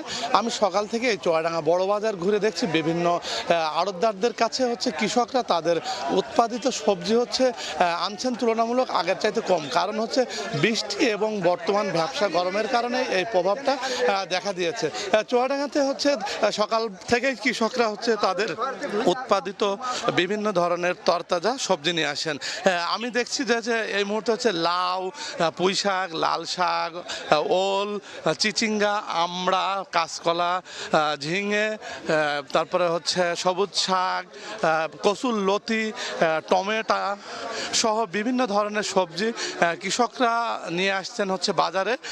এছাড়া রয়েছে কাঁচামরিচ, বেগুন সহ বিভিন্ন ধরনের ফসল।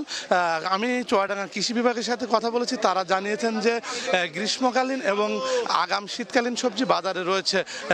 কৃষকরা হচ্ছে আগাম শীতকালীন সবজি লাগিয়েছে ফুলকপি, পাতাকপি, টমেটো সহ বিভিন্ন ধরনের হচ্ছে সবজি। এছাড়া হচ্ছে গ্রীষ্মকালীন সবজি রয়েছে এখনো বাজারে, সেগুলোও হচ্ছে বাজারে বিক্রি হচ্ছে।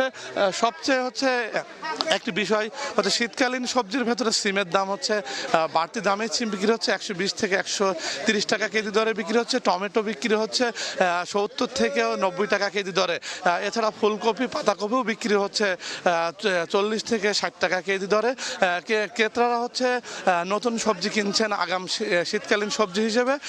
এগুলো হচ্ছে কৃষকদের পছন্দের তালিকাতে রয়েছে। কৃষকরা হচ্ছে তারা নিয়ে আসছেন এবং হচ্ছে ক্রেতা যারা হচ্ছে ছোট ছোট ব্যবসায়ী রয়েছে তারাও হচ্ছে তাদের পছন্দের সবজি কিনছেন আড়তগুলো থেকে। তারা দেখে শুনে সবজি কিনছেন। কাঁচামরিচের দাম টানা বৃষ্টির ভেতরে হচ্ছে প্রায় 300 থেকে 400 টাকা কেজি বিক্রি হলো। বর্তমানে 40 থেকে 60 টাকা কেজি দরে কাঁচামরিচ বিক্রি হচ্ছে। এছাড়াও রয়েছে কচু, তারপরে ঢেঁড়স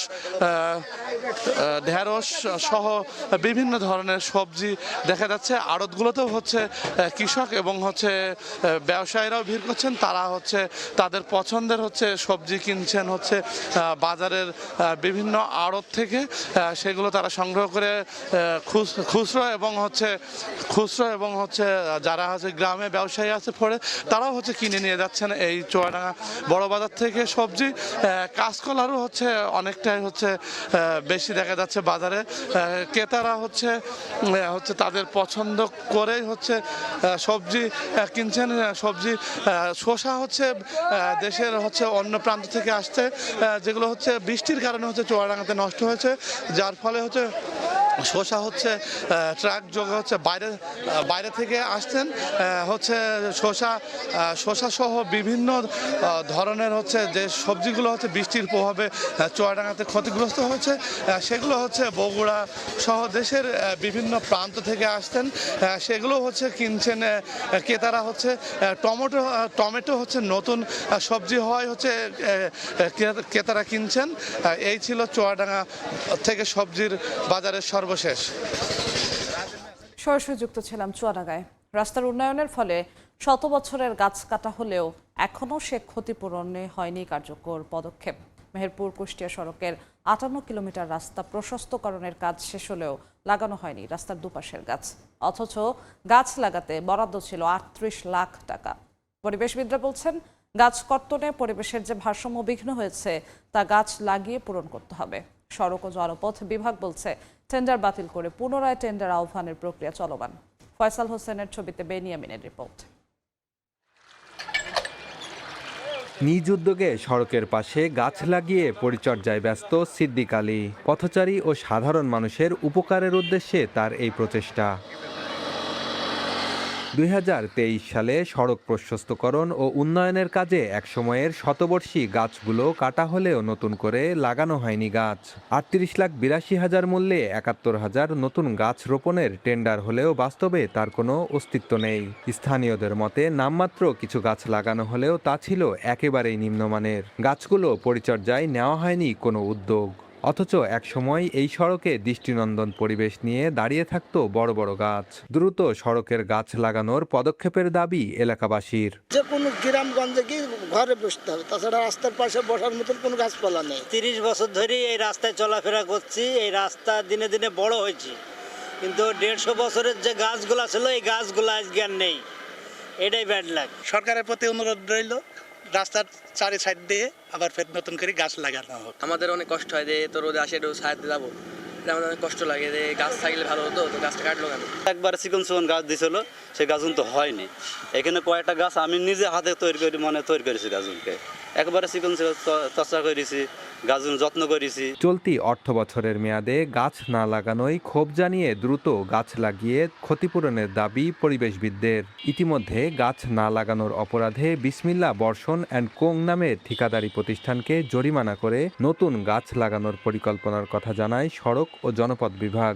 অনতিবিলম্বে এই সমস্ত শূন্য জায়গাতেই যত দ্রুত সম্ভব অবশ্যই বড় বৃক্ষ হবে, এই যেহেতু গাছপালা ব্যাপক হারে রোপণ করা এবং সেগুলো সংরক্ষণ করা, সংগ্রহ করা অবশ্যই উচিত। উক্ত ঠিকাদারি প্রতিষ্ঠানকে পত্র মারফত এবং মৌখিকভাবে অনেকবার অনুরোধ করেছি যাতে সেগুলো পুনরায় যাতে রিপ্লেস করে, কিন্তু তারা সে কাজটা করতে ব্যর্থ হওয়ায় সর্বশেষ আমরা তাদের দরপত্রের যে চুক্তি, সেই চুক্তি মোতাবেক নির্দিষ্ট সময় পরে আমরা কাজটা বাতিল করেছি, পুনরায় একটা প্রাক্কলন দাখিল করেছি এবং অচিরেই আমরা সড়কের উভয় পাশে আবার বৃক্ষরোপণ করতে পারবো। সড়ক ও জনপথ বিভাগের তথ্যমতে উল্লেখিত গাছের মাত্র 10% গাছ লাগিয়েছিল ঠিকাদার প্রতিষ্ঠান। বেন ইয়ামিন, সময় সংবাদ, মেহেরপুর। বিশ্বজুড়ে ভিসা আবেদনকারীদের অ্যাপয়েন্টমেন্ট স্থগিত করেছে যুক্তরাষ্ট্র। জানা গেছে কনস্যুলার কর্মকর্তাদের প্রশিক্ষণ দিতে এই উদ্যোগ। মার্কিন পররাষ্ট্র দপ্তর জানিয়েছে বিশ্বের সব মার্কিন দূতাবাস ও কনস্যুলেটে শুরু হয়েছে বিশেষ এই প্রশিক্ষণ কার্যক্রম। এ কারণে ভিসা সাক্ষাৎকারের সময়সূচিতে পরিবর্তন আনা হচ্ছে, তবে প্রশিক্ষণ কতদিন চলবে সে বিষয়ে কিছু জানা যায়নি। নতুন কর্মসূচির আওতায় সম্ভাব্য ভিসা আবেদনকারীদের সরকারি সুবিধার উপর নির্ভরশীল হওয়ার ঝুঁকি যাচাই এবং আবেদনগুলো আরও কঠোরভাবে মূল্যায়ন করবেন কর্মকর্তারা। এর মধ্যে নির্ধারিত সাক্ষাৎকারের তারিখ পরিবর্তনের বিষয়ে অনেক অভিবাসী ভিসা আবেদনকারী ইমেল পেয়েছেন।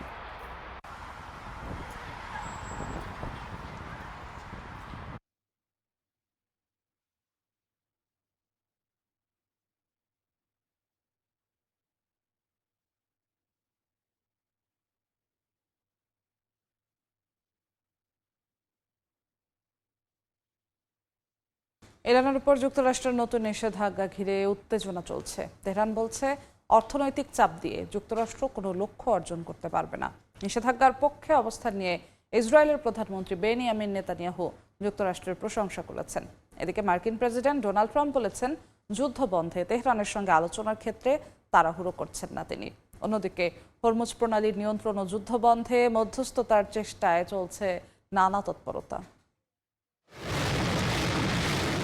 ইরানকে ঘিরে যুক্তরাষ্ট্রের নতুন নিষেধাজ্ঞা এবং মধ্যপ্রাচ্যের চলমান সংঘাতে উত্তেজনা আরও বেড়েছে। ইরানের পররাষ্ট্রমন্ত্রী আব্বাস আরাকচি জাতিসংঘকে পাঠানো চিঠিতে যুক্তরাষ্ট্রের নিষেধাজ্ঞাকে রাষ্ট্রীয় ও অর্থনৈতিক সন্ত্রাসবাদ আখ্যা দিয়েছেন। তার অভিযোগ, যুক্তরাষ্ট্র ইরানের বৈধ অর্থনৈতিক সম্পর্ক বিচ্ছিন্ন করতে চাইছে এবং এতে সাধারণ মানুষ, খাদ্য, ওষুধ ও প্রয়োজনীয় পণ্যের সংকটে পড়বে। তবে ইরানের প্রেসিডেন্ট মাসুদ পেজেশকিয়ান বলেছেন অর্থনৈতিক চাপ দিয়ে যুক্তরাষ্ট্র কোনো লক্ষ্য অর্জন করতে পারবে না। তিনি বলেন ইরান আলোচনার পক্ষে থাকলেও চাপের কাছে নতি স্বীকার করবে না। কয়েক দশকের নিষেধাজ্ঞা মোকাবিলার অভিজ্ঞতা দেশটির রয়েছে বলেও দাবি করেন তিনি। অন্যদিকে যুক্তরাষ্ট্রের পদক্ষেপকে স্বাগত জানিয়েছে ইসরায়েল। দেশটির প্রধানমন্ত্রী বেনিয়ামিন নেতানিয়াহু বলেছেন ইরানের বর্তমান নেতৃত্বের সঙ্গে কূটনৈতিক সমঝোতা সম্ভব নয়। তিনি দাবি করেন ট্রাম্প প্রশাসনের নতুন অর্থনৈতিক অবরোধ ইরানের ওপর আরও চাপ বাড়াবে। ইরানের সঙ্গে আলোচনার বিষয়ে যুক্তরাষ্ট্রের প্রেসিডেন্ট ডোনাল্ড ট্রাম্প আল জাজিরাকে দেওয়া সাক্ষাৎকারে জানান, তেহরানের সঙ্গে সমঝোতার জন্য তিনি কোনো তাড়াহুড়া করছেন না। এদিকে হরমুজ প্রণালীর পরিস্থিতি নিয়ে চলছে পাল্টাপাল্টি অবস্থান। ইরান বলছে যুক্তরাষ্ট্রের সঙ্গে সমঝোতা না হলে এই গুরুত্বপূর্ণ জলপথ পুরোপুরি খুলবে না। দেশটির রেভলিউশনারি গার্ডস জানিয়েছে ইরানের অনুমতি ছাড়া কোনো জাহাজ এই পথ দিয়ে চলাচল করতে পারবে না। সংঘাত কমাতে চলছে কূটনৈতিক তৎপরতাও। কাতারের প্রধানমন্ত্রী শেখ মোহাম্মদ বিন আব্দুল রহমান আল থানি বৃহস্পতিবার তেহরান সফর করে উত্তেজনা কমানো এবং সংলাপের পরিবেশ তৈরির বিষয়ে ইরানি কর্মকর্তাদের সঙ্গে আলোচনা করবেন। ফারদিন মাঝহার, সময় সংবাদ। গাজায় শান্তি ফেরাতে আন্তর্জাতিক স্থিতিশীলতা বাহিনী মোতায়েনের উদ্যোগ নিয়েছে যুক্তরাষ্ট্র। এ বাহিনীতে হাজার হাজার সেনা দিতে উগান্ডা, মরক্কো ও কাজাখস্তান প্রস্তাব দিয়েছে। এদিকে হামাস অস্ত্র হস্তান্তরের পাশাপাশি গাজার শাসনভার ছেড়ে দিতে রাজি হয়েছে বলে জানিয়েছে বোর্ড অব পিস। এর মধ্যে গত 24 ঘন্টায় গাজায় ইসরায়েলি হামলায় নিহত হয়েছেন আরও অন্তত 8 ফিলিস্তিনি। যুদ্ধবিরতির মধ্যেই গাজায় নিরাপত্তা নিশ্চিত করতে আন্তর্জাতিক বাহিনী মোতায়েনের তোড়জোড় চলছে, যার উদ্যোগ নিয়েছে খোদ যুক্তরাষ্ট্র। আন্তর্জাতিক এই বাহিনীতে হাজার হাজার সেনা দিতে প্রস্তাব দিয়েছে উগান্ডা, মরক্কো ও কাজাখস্তান। জাতিসংঘের নিরাপত্তা পরিষদের এক বৈঠকে এ তথ্য জানান মার্কিন রাষ্ট্রদূত মাইক ওয়ালটজ। নতুন এই বাহিনী গাজায় মোতায়েন হলে তাদের কাজ হবে নিরাপত্তা নিশ্চিত করা ও যুদ্ধবিরতি কার্যকর রাখতে সহায়তা করা। বাহিনীটির নেতৃত্বে রয়েছেন মার্কিন মেজর জেনারেল জ্যাসপার জেফার্স। তবে গাজায় এই বাহিনী মোতায়েনের পথ এখনো পুরোপুরি মসৃণ নয়। এর আগে সমাধান করতে হবে হামাসের নিরস্ত্রীকরণ এবং গাজা থেকে ইসরায়েলি সেনা প্রত্যাহারের মতো গুরুত্বপূর্ণ বিষয়। গাজার ভবিষ্যৎ শাসন ব্যবস্থা নিয়েও এসেছে নতুন পরিকল্পনা। একই বৈঠকে বোর্ড অব পিসের গাজা বিষয়ক প্রতিনিধি নিকোলাই ম্লাদেনভ জানান, হামাস গাজার শাসনভার ছেড়ে দেওয়ার পাশাপাশি নিজেদের অস্ত্র হস্তান্তর করতেও সম্মতি জানিয়েছে। পরিকল্পনা অনুযায়ী এরপর গাজা পরিচালনার দায়িত্ব নেবে জাতিসংঘের স্বীকৃত একটি অন্তর্বর্তী প্রশাসন। তবে যুদ্ধবিরতি ভেঙে আবারও লড়াই শুরু হলে গাজা এমন এক পর্যায়ে পৌঁছাতে পারে যেখান থেকে ফিরে আসার সুযোগ থাকবে না বলেও সতর্ক করেন ম্লাদেনভ। এর মধ্যেই গাজায় অব্যাহত রয়েছে ইসরায়েলি হামলা। গাজার স্বাস্থ্য মন্ত্রণালয় জানায়, গত 24 ঘন্টায় ইসরায়েলি হামলায় কয়েকজন ফিলিস্তিনি নিহত এবং গুরুতর আহত হয়েছেন। দক্ষিণ গাজার খান ইউনিসে বাস্তুচ্যুতদের একটি তাঁবুতেও ইসরায়েলি ড্রোন হামলায় নিহত হন আরও কয়েকজন। যুদ্ধবিরতি কার্যকর হওয়ার পর ইসরায়েলি হামলায় নিহত ফিলিস্তিনির সংখ্যা বেড়ে দাঁড়িয়েছে 1303 জনে। ঈশিতা আক্তার, সময় সংবাদ। ভোরের সময় আরও থাকছে। ভিসা জটিলতার ইনজুরিতে বিপাকে বিসিবি। এ দলের হয়ে খেলতে সাউথ আফ্রিকা গেলেন 4 ক্রিকেটার। বিশ্বকাপ প্রস্তুতিতে নজর তাওহিদ হৃদয়ের। ম্যাচের ব্যস্ততায় বিপাকে বিসিবি। ভিসা জটিলতার ইনজুরিতে এ দলের হয়ে খেলতে দক্ষিণ আফ্রিকা পাঠানো হলো আরও 4 ক্রিকেটারকে। তাওহিদ হৃদয়ের নেতৃত্বে দ্বিতীয় 4 দিনের ম্যাচে অংশ নিতে দেশ ছেড়েছেন সোহান, সাইফুদ্দিন ও রিশাদ। লঙ্গার ভার্সনের পর 3 ওয়ানডে খেলবে লাল সবুজ প্রতিনিধিরা। হৃদয়ের লক্ষ্য বিশ্বকাপ প্রস্তুতি। জুলাইয়ের পর থেকে ক্রিকেটের বাইরে রিশাদ হোসেন। বিসিবি বিপদে পড়ায় তাকে ফেরানো হচ্ছে প্রত্যাশিত শেষ সময়ের আগে। এইচপি অস্ট্রেলিয়ায় ইমার্জিং আর এ দল দক্ষিণ আফ্রিকায় থাকায় ক্রিকেটার সংকটে নীতি নির্ধারকরা। সে সংকট বাড়িয়েছে ক্রিকেটারদের ভিসা ইস্যু। মাহিদুল ইসলাম অঙ্কন আর এনামুলের ভিসার মেয়াদ শেষ। ইনজুরিতে পড়েছেন আরও বেশ কজন, তাই এ দলের হয়ে খেলতে পাঠানো হলো 4 ক্রিকেটারকে। রিশাদ ছাড়াও এই বহরে উঠেছেন নুরুল হাসান সোহান, মোহাম্মদ সাইফুদ্দিন আর তাওহিদ হৃদয়। নেতৃত্ব দেবেন 70 টেস্টে অভিষিক্ত হৃদয়। প্রত্যেকটা মানুষের জীবনে ডে বাই ডে ইমপ্রুভ করতে চাই। আমিও আমার দিক থেকে আমার যেটা প্রফেশন সবসময় চেষ্টা থাকে, আপনার প্রফেশনও আপনি চাইবেন যে ডেভেলপ করার জন্য। সবাই চাই, শুধু আমি না, প্রত্যেকটা মানুষই চায়। আমিও চেষ্টা করি আমার দিক থেকে যতটুকু ডে বাই ডে ডেভেলপ করা যায়। 2027 বিশ্বকাপের আগে আসছে নভেম্বরে দ্বিপাক্ষিক সিরিজ খেলতে দক্ষিণ আফ্রিকা যাচ্ছে বাংলাদেশ জাতীয় দল। আছে টেস্ট চ্যাম্পিয়নশিপের 2 ম্যাচ। তবে হৃদয়ের মাথায় লঙ্গার ভার্সনের চেয়ে সাদা বলের প্রস্তুতি পাচ্ছে বাড়তি গুরুত্ব। পরিচিত হতে চান সেখানকার কন্ডিশনের সঙ্গে। প্রিপারেশনটা অনেক ইম্পর্টেন্ট, যেহেতু আমাদের সামনে ন্যাশনাল টিমের ট্যুর আছে এবং ওয়ার্ল্ড কাপ আছে। সব কিছু বিবেচনা করেই চেষ্টা করবো যতটুকু প্রিপারেশন নেওয়া যায়। যেখানেই খেলি না কেন প্রত্যেকটা ম্যাচই অনেক ইম্পর্টেন্ট, এটা এ টিমের খেলা হোক বা ন্যাশনাল টিমের হোক বা এলাকার খেলা হোক, চেষ্টা থাকে যে সবসময় টিমকে যতটুকু কন্ট্রিবিউট করা যায়। তবে ওই প্রস্তুতির আগে মান বাঁচানোর লড়াই এ দলের সামনে। প্রথম ম্যাচে রীতিমতো দাঁড়াতেই পারেননি অঙ্কন, নাইম শেখরা। হোয়াইট ওয়াশ এড়ানোর পাশাপাশি তাই সামর্থ্য প্রমাণের পরীক্ষা। 4 দিনের ম্যাচ শেষে 3 ওয়ানডে খেলবে দুই দল। সাব্বির মিথুন, সময় সংবাদ, ঢাকা। ম্যাকাই টেস্ট শেষে মিচেল স্টার্কের কাছ থেকে টিপস নিয়েছেন শরীফুল ইসলাম। অজি পেসার তাকে দিয়েছেন ভালো করার টোটকা। অস্ট্রেলিয়ার বিপক্ষে অসাধারণ এক স্পেলের পর সাবেক কোচদের সাধুবাদ পাওয়ার পাশাপাশি বাঁহাতি পেসার পেয়েছেন সাকিবের অভিনন্দন বার্তাও। বাংলাদেশের 10 উইকেট তুলে নিয়ে ম্যাকাই টেস্টে জয়ের নায়ক মিচেল স্টার্ক। ফলাফল ভিন্ন হলে নায়কের ভূমিকায় থাকতে পারতেন শরীফুল ইসলাম। মাঠের লড়াই শেষে দুজন শেয়ার করেছেন সিরিজের অভিজ্ঞতা, যেখানে শরীফুল অজি তারকার কাছ থেকে নিয়েছেন ভালো করার টোটকা। বিশ্ব ক্রিকেট দাপিয়ে ক্যারিয়ারের শেষ বেলায় স্টার্ক। এই বয়সেও অনন্য তার পারফরমেন্স। লম্বা ক্যারিয়ারে কিভাবে নিজেকে মেলে ধরেছেন, এই বয়সেই বা কি করে টেক্কা দিচ্ছেন বাঘা বাঘা সব ব্যাটসম্যানদের বিরুদ্ধে, অজি পেসার তার সব গল্পই শুনিয়েছেন শরীফুল ইসলামকে। একটা সিরিজের আগে কিভাবে কোন লেভেলে ফিটনেস করে আসে বা কিভাবে নিজেকে প্রিপেয়ার করে, আর যেহেতু উনি বলতেছিল যে ওনার বয়সটাও একটু বেশি 36, ওনার ডিফারেন্ট প্রিপারেশন, আমাদের হয়তো ডিফারেন্ট প্রিপারেশন। সো সব কিছু জানার, তারপরে কিভাবে মেনটেন করে খেলার পরে নিজেকে।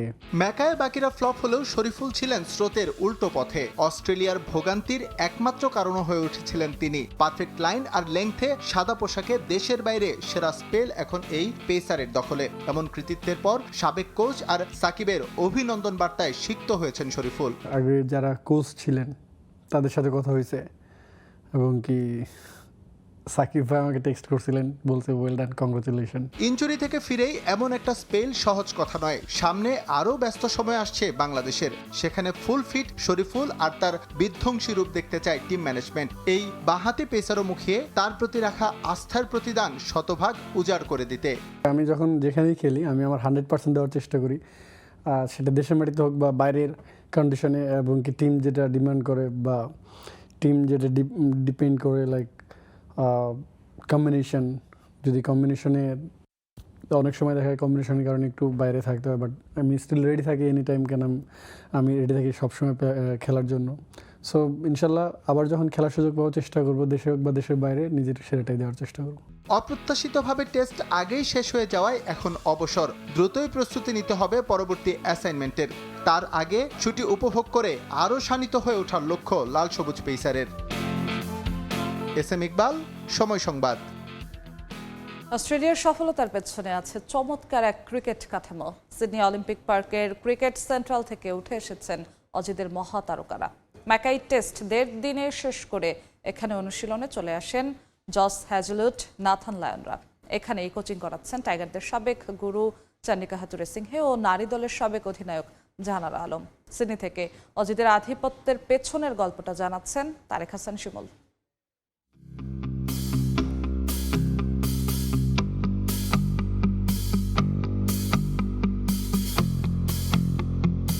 নাথান লায়ন, জশ হ্যাজেলউড, যাদের মাকাইতে টেস্টে বাংলাদেশের বিপক্ষে 5ম দিনের খেলার কথা ছিল, কিন্তু আজকে তাদেরকে দেখছি নিউ সাউথ ওয়েলসের টিম রয়েছে ব্লু, তার জার্সিতে এখানে এসেছেন। যেখানে দাঁড়িয়ে আছি, হোম অফ ক্রিকেট বলা হয় নিউ সাউথ ওয়েলসের।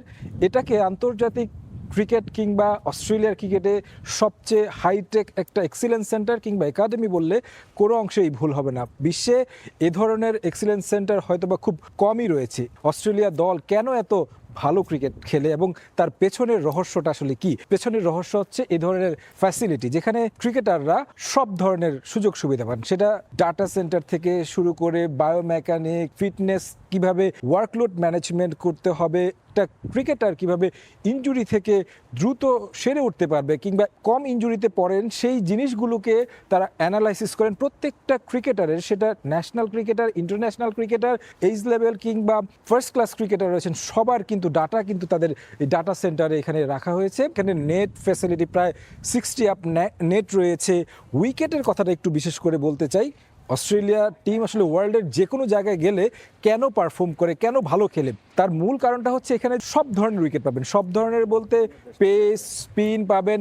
যেই ট্যুরে যাবে দলটা এবং সেই ট্যুরের জন্য প্রিপারেশনটা তারা এখানে নেন, ওই উইকেটে নেন। বাংলাদেশ স্পিনিং ট্র্যাক বানাতে পারে, স্পিনিং ট্র্যাক আছে এখানে, ওই ট্র্যাকের মধ্যেই হচ্ছে তারা প্র্যাকটিসটা করে। আমরা আসলে এখানে ঘুরতে এসে আসলে জশ হেজেলউড, নাথান লায়নকে যেমন দেখেছি, বাংলাদেশ দলের সাবেক হেড কোচ চান্ডিকা হাথুরু সিংহের সঙ্গে দেখা হয়েছে, তিনি আসলে প্রশংসা করছিলেন বাংলাদেশ দলের ডারউইনের যে পারফরমেন্সটা করেছে, এবং এটাও বলেছেন মাকাইতে যে বাংলাদেশ দলের এমন পারফরমেন্সটা হয়েছে সেটা অস্ট্রেলিয়া যদি টসটা হারতো সেক্ষেত্রে অস্ট্রেলিয়ার এমন হওয়ার সম্ভাবনা ছিল।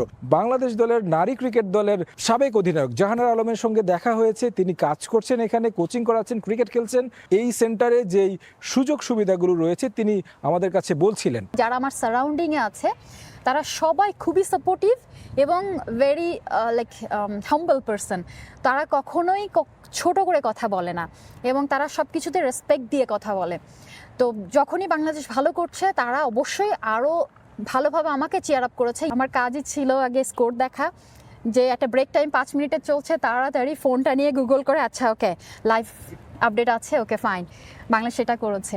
সব থেকে আনন্দ পেয়েছি হাসানের 6 উইকেট নেওয়া, শরীফুল 7 উইকেট নিল। খুবই আনন্দ পেয়েছি যে পেস বোলাররা উইকেট নিয়েছে, পাশাপাশি সবাই ভালো করেছে আলহামদুলিল্লাহ। তবে সেকেন্ড টেস্টটা হয়তো আমরা একটু ভালো ব্যাটিং করলে আরও বেশি ভালো লাগতো, তবে দ্যাটস অ্যাবসলিউটলি ফাইন, কারণ উইকেটটাই এমন ছিল। বাংলাদেশের সাবেক অধিনায়ক তামিম ইকবাল বোর্ডের দায়িত্বে এসেছেন, তিনি বাংলাদেশের ক্রিকেটটাকে ঢেলে সাজানোর জন্য যা যা করণীয় তা করার চেষ্টা করছেন। ভারতে গিয়েছেন এক্সিলেন্স সেন্টার দেখতে, তিনি দেখে এসেছেন, তিনি সময় পেলে হয়তোবা এখানেও আসবেন, এই ফ্যাসিলিটিগুলো দেখবেন। এবং আমরা বাংলাদেশ হিসেবে নিশ্চয়ই স্বপ্ন দেখি বাংলাদেশে এই ধরনের একটি এক্সিলেন্স সেন্টার হবে যেখান থেকে অনেক বড় বড় তারকা বের হয়ে আসবে। নিউ সাউথ ওয়েলস থেকে তারেক হাসান শিমুল, সময় সংবাদ, অস্ট্রেলিয়া। এশিয়া কাপে খেলতে সংযুক্ত আরব আমিরাত গেল বাংলাদেশ নারী ক্রিকেট দল। ম্যাচ বাই ম্যাচ পরিকল্পনায় ফাইনাল খেলার লক্ষ্য টাইগ্রেসদের। এশিয়া কাপে অংশ নিয়ে সেখান থেকেই এশিয়ান গেমসে যাবে জ্যোতির দল। দুই টুর্নামেন্টকে সামনে রেখে এবার শুরু হচ্ছে বাংলাদেশ নারী ক্রিকেটের ব্যস্ততা। একদিকে নারী এশিয়া কাপের শিরোপা পুনরুদ্ধারের মিশন, অন্যদিকে এশিয়ান গেমসে প্রথম স্বর্ণপদক জয়ের স্বপ্ন। দুটোকে সঙ্গী করেই সংযুক্ত আরব আমিরাতের পথে মেয়েরা। টুর্নামেন্ট দুটি সামনে রেখে অনুশীলন ক্যাম্প করেছে নিগার সুলতানা জ্যোতির দল। এশিয়া কাপের কন্ডিশনকে মাথায় রেখে ফ্লাডলাইটের আলোতেও খেলেছে একাধিক প্রস্তুতি ম্যাচ। তাই দলের প্রস্তুতি নিয়ে সন্তুষ্টির কথা আগেই জানিয়েছিলেন অধিনায়ক। প্রধান নির্বাচকের মুখেও একই কথা, আত্মবিশ্বাসী নিজের দল নিয়ে। ম্যাচ টু ম্যাচ খেলে তারপরে আমরা ফাইনালে যাওয়ার চেষ্টা করবো, বাট একটা ম্যাচ করে করে আগাবো। মেয়েরা ভালো প্র্যাকটিস করেছে এবং যে ধরনের উইকেটে আসলে আমাদের দেশের মেয়েরা এই ধরনের উইকেটে একটু বেটার ক্রিকেট খেলে। তো আমার মনে হয় যে যদি তাদের যে খেলাটা কেবল খেলতে পারে মাঠে, তাদের যে অ্যাবিলিটি আছে সেটা যদি তারা মাঠে খেলতে পারে তাহলে অবশ্যই ফাইনালে যাওয়ার মতন বাংলাদেশ টিম। 2018 সালে এশিয়ার শ্রেষ্ঠত্বর মুকুট পড়লেও এরপর আর ফাইনাল খেলা হয়নি টাইগার্সদের। গত আসরে সেমিফাইনালে হারতে হয় ভারতের কাছে। নির্বাচক শান্ত জানালেন, মেয়েরা নিজেদের স্বাভাবিক খেলাটা খেলতে পারলে ভারত বাধা টপকাতে পারবে দল। এশিয়া কাপের পরে তো আমার এশিয়ান গেমস খেলতে যাবে বাংলাদেশ, সেখানেও ভালো খেলা অবশ্যই দরকার। আসলে মেয়েরা কিন্তু আগের চেয়ে অনেক বেটার ক্রিকেট খেলছে, তো সবার কাছে দোয়া মানে আশা করবো যে তাদের জন্য দোয়া করতে, তারা যাতে তাদের মানে তারা যে ম্যাচটা খেলে মাঠে যদি তারা তাদের ন্যাচারাল খেলাটা খেলতে পারে, বাংলাদেশ ইন্ডিয়াকে হারানোর মতন টিম আমি মনে করি। দল দেশ ছাড়ার একদিন আগে ইনজুরিতে কপাল পুরল ফারিহা ইসলাম তৃষ্ণার। আগে থেকে ইনজুরিতে ভুগছিলেন এই পেসার। অবশ্য বিষয়টি দলকে আগে থেকে অবগত করেননি। শেষ দিনের অনুশীলনে অবস্থা গুরুতর হওয়ার পর শেষ মুহূর্তে ছিটকে যান তৃষ্ণা। ও কমপ্লেন করেছে পরে একদিন, তো যার ধরুন লাস্টে ডিসিশন নিতে হয়েছে যে এমআরআই করবে। আমাদের রিপোর্ট আসছে যে আপনার টায়ার 2, তো রেস্ট নিতে হবে। তো আগে যদি কমপ্লেন করতো তাহলে একটা কথা ছিল। তো আমার মনে হয় যে কৃষ্ণা তো প্র্যাকটিস করতেছিল, আমি ওর সাথে কথা বলেছি, বাট কখনো কমপ্লেন করেনি। তখন লাস্ট প্র্যাকটিসের দিন তখন সে কমপ্লেন করছে তার হাতে ব্যথা হয়েছে। তো মনে হয় আগের ইঞ্জুরি ছিল, সেটা লাস্ট প্র্যাকটিসে এসে বেরিয়েছে। আগামী 31 আগস্ট ইন্দোনেশিয়ার বিপক্ষে এশিয়া কাপ মিশন শুরু করবে টাইগার্সরা। এই টুর্নামেন্ট শেষেই আছে এশিয়ান গেমস, সেখানেও ভালো করে পদক জয়ের স্বপ্ন মেয়েদের। রাফি আমিন, সময় সংবাদ, ঢাকা। বিতর্কিত কোচ জেরার্ড জোন্সকে নিয়ে অনূর্ধ্ব-20 এশিয়ান কাপের বাছাই পর্ব খেলতে যাচ্ছে বাংলাদেশ। তবে ব্রিটিশ কোচের কর্মকাণ্ডে দেশের ভাবমূর্তি ক্ষুণ্ণ হচ্ছে বলে জানান সাবেক অধিনায়ক জাহিদ হাসান এমিলি, যার বিরূপ প্রভাব ফুটবলারদের মাঝেও পড়বে বলে মন্তব্য করেন সাবেক এই ফুটবলার। জোন্স সহ ফুটবলারদের দ্রুত কাউন্সেলিংয়ের প্রয়োজন বলে জানান এমিলি। বাংলাদেশ অনূর্ধ্ব 20 দলের হেড কোচ জেরার্ড জোন্স ইস্যুতে সরগরম দেশের ফুটবল। লাল সবুজদের বয়সভিত্তিক দলের দায়িত্ব নেওয়ার পর থেকেই একের পর এক বিতর্কিত কাজ করে আসছেন এই ব্রিটিশ কোচ। প্রথমেই বাফুফে থেকে বেতন না পাওয়া ইস্যু, সবশেষ জোন্স আলোচনায় এসেছেন অনূর্ধ্ব 20 দলের সহকারী কোচ আতিকুর রহমান মিশুর সঙ্গে বিবাদে জড়িয়ে। টিম হোটেলে কথা কাটাকাটি থেকে ধাক্কাধাক্কির ঘটনা ঘটে দুই কোচের মাঝে। এক পর্যায়ে 999-এ কল দিয়ে জেরার্ড পুলিশ ডাকেন হোটেলে।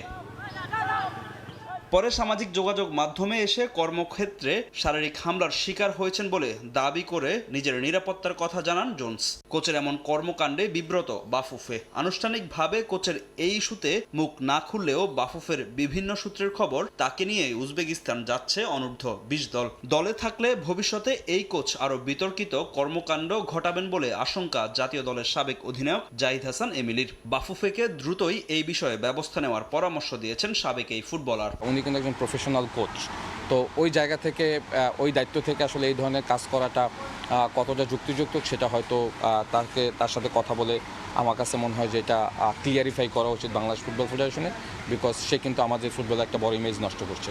সামাজিক যোগাযোগ মাধ্যমে বেশ সরব জেরার্ড জোন্স, যেখানে বাংলাদেশে নিজের নিরাপত্তা শঙ্কার কথা বেশ কয়েকবার জানিয়েছেন এই ব্রিটিশ কোচ। এতে দেশের ফুটবলের ভাবমূর্তি ক্ষুণ্ণ হচ্ছে বলে জানান এমিলি। তাকে স্ট্রংলি কাউন্সিলিং করানো উচিত, সে ইন ফিউচার এই কার্যক্রমগুলি থেকে যেন বিরত থাকে। আদারওয়াইজ সে কিন্তু আমাদের ফুটবলের একটা বড় ইমেজ অলরেডি নষ্ট করছে, সামনের দিকে আরও করার সম্ভাবনা রয়েছে। ইভেন্চুয়ালি আরেকটা কথা বলতে চাই, সিকিউরিটি পারপাস নিয়ে সে যেভাবে আসলে বিশ্ব মিডিয়াতে যেভাবে আসলে ঢালাওভাবে প্রকাশ করছে, এটা আমাদের এই এখন যে পলিটিক্যালি যে ইস্যুগুলি রয়েছে সেখানে কিন্তু এটা কিন্তু বড় একটা হ্যাম্পার হবে।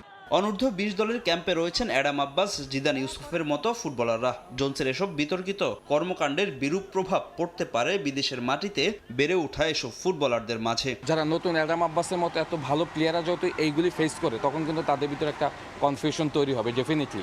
সো আমি মনে করি যে এইগুলি নিয়ে বাংলাদেশ ফুটবল ফেডারেশন ইভেনচুয়ালি ওই জেরার্ড জোন্সের বাইরে যে কোচিং স্টাফ আছে তারা আলাদাভাবে প্লেয়ারদের যদি মোটিভেট করে যে এই ইনসিডেন্টগুলি আর বিগত দিনে কখনো হয়নি, ইন ফিউচার আর হবেও না, ইভেনচুয়ালি এই কোচকে আমি মনে করি এই টিমের পার্ট হিসেবে রাখাও ঠিক হবে না। আগামী 31 আগস্ট অনূর্ধ্ব 20 এশিয়ান কাপের বাছাই পর্বে বাংলাদেশের প্রতিপক্ষ স্বাগতিক উজবেকিস্তান। তার আগে কয়েক ধাপে দেশ ছাড়বে লাল সবুজ যুবারা।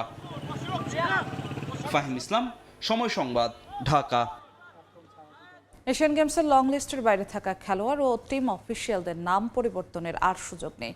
গেমসে অংশ নিতে যাওয়া ফেডারেশন কর্তারা বলছেন, বাংলাদেশ অলিম্পিক অ্যাসোসিয়েশনের সদিচ্ছার অভাবেই সংকট তৈরি হয়েছে। শেষ পর্যন্ত টেবিল টেনিস ফেডারেশনকে কোচ ছাড়াই যেতে হতে পারে এশিয়ান গেমসে। নিজ নিজ ফেডারেশনগুলোর সাথে কথা বলে আলোচনার মাধ্যমে যাতে দ্রুতই এই সমস্যাটির সমাধান করা যায়। যুব ও ক্রীড়া প্রতিমন্ত্রী আমিনুল হকের প্রত্যাশা ছিল দ্রুতই সমস্যা সমাধান হয়ে যাবে। নতুন অ্যাডহক কমিটি যাবে জাপানের আইচি নাগোয়াতে আসন্ন এশিয়ান গেমসে। তবে বাস্তবতা বলছে ভিন্ন কথা। বাংলাদেশের ক্রীড়া অঙ্গনের গতি বাড়াতে নতুন সরকার 27 ফেডারেশনের অ্যাডহক কমিটি গঠন করে গেল 18 জুলাই। তার আগে পুরনো কমিটির বাছাই করা খেলোয়াড় ও টিম অফিসিয়ালদের নামে এশিয়ান গেমসে রেজিস্ট্রেশন হয়। এরপরেই বাধে বিপত্তি। প্রতিমন্ত্রীর চাওয়া ও ফেডারেশনের রদবদলের কারণে বাংলাদেশ অলিম্পিক অ্যাসোসিয়েশন কাজ শুরু করে টিম অফিসিয়ালদের রিপ্লেসমেন্টের জন্য।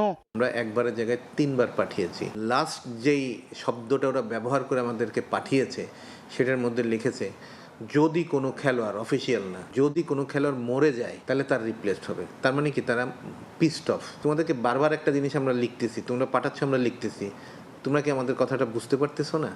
এতে আমাদের ইমেজ নষ্ট হচ্ছে। লং লিস্টের বাইরে থেকে কাউকে অন্তর্ভুক্ত করতে চাইছে না এশিয়ান গেমস কমিটি। তবে ফেডারেশন কর্তারা বলছেন, বিওএ এর সদিচ্ছার কারণে এই সংকট তৈরি হয়েছে।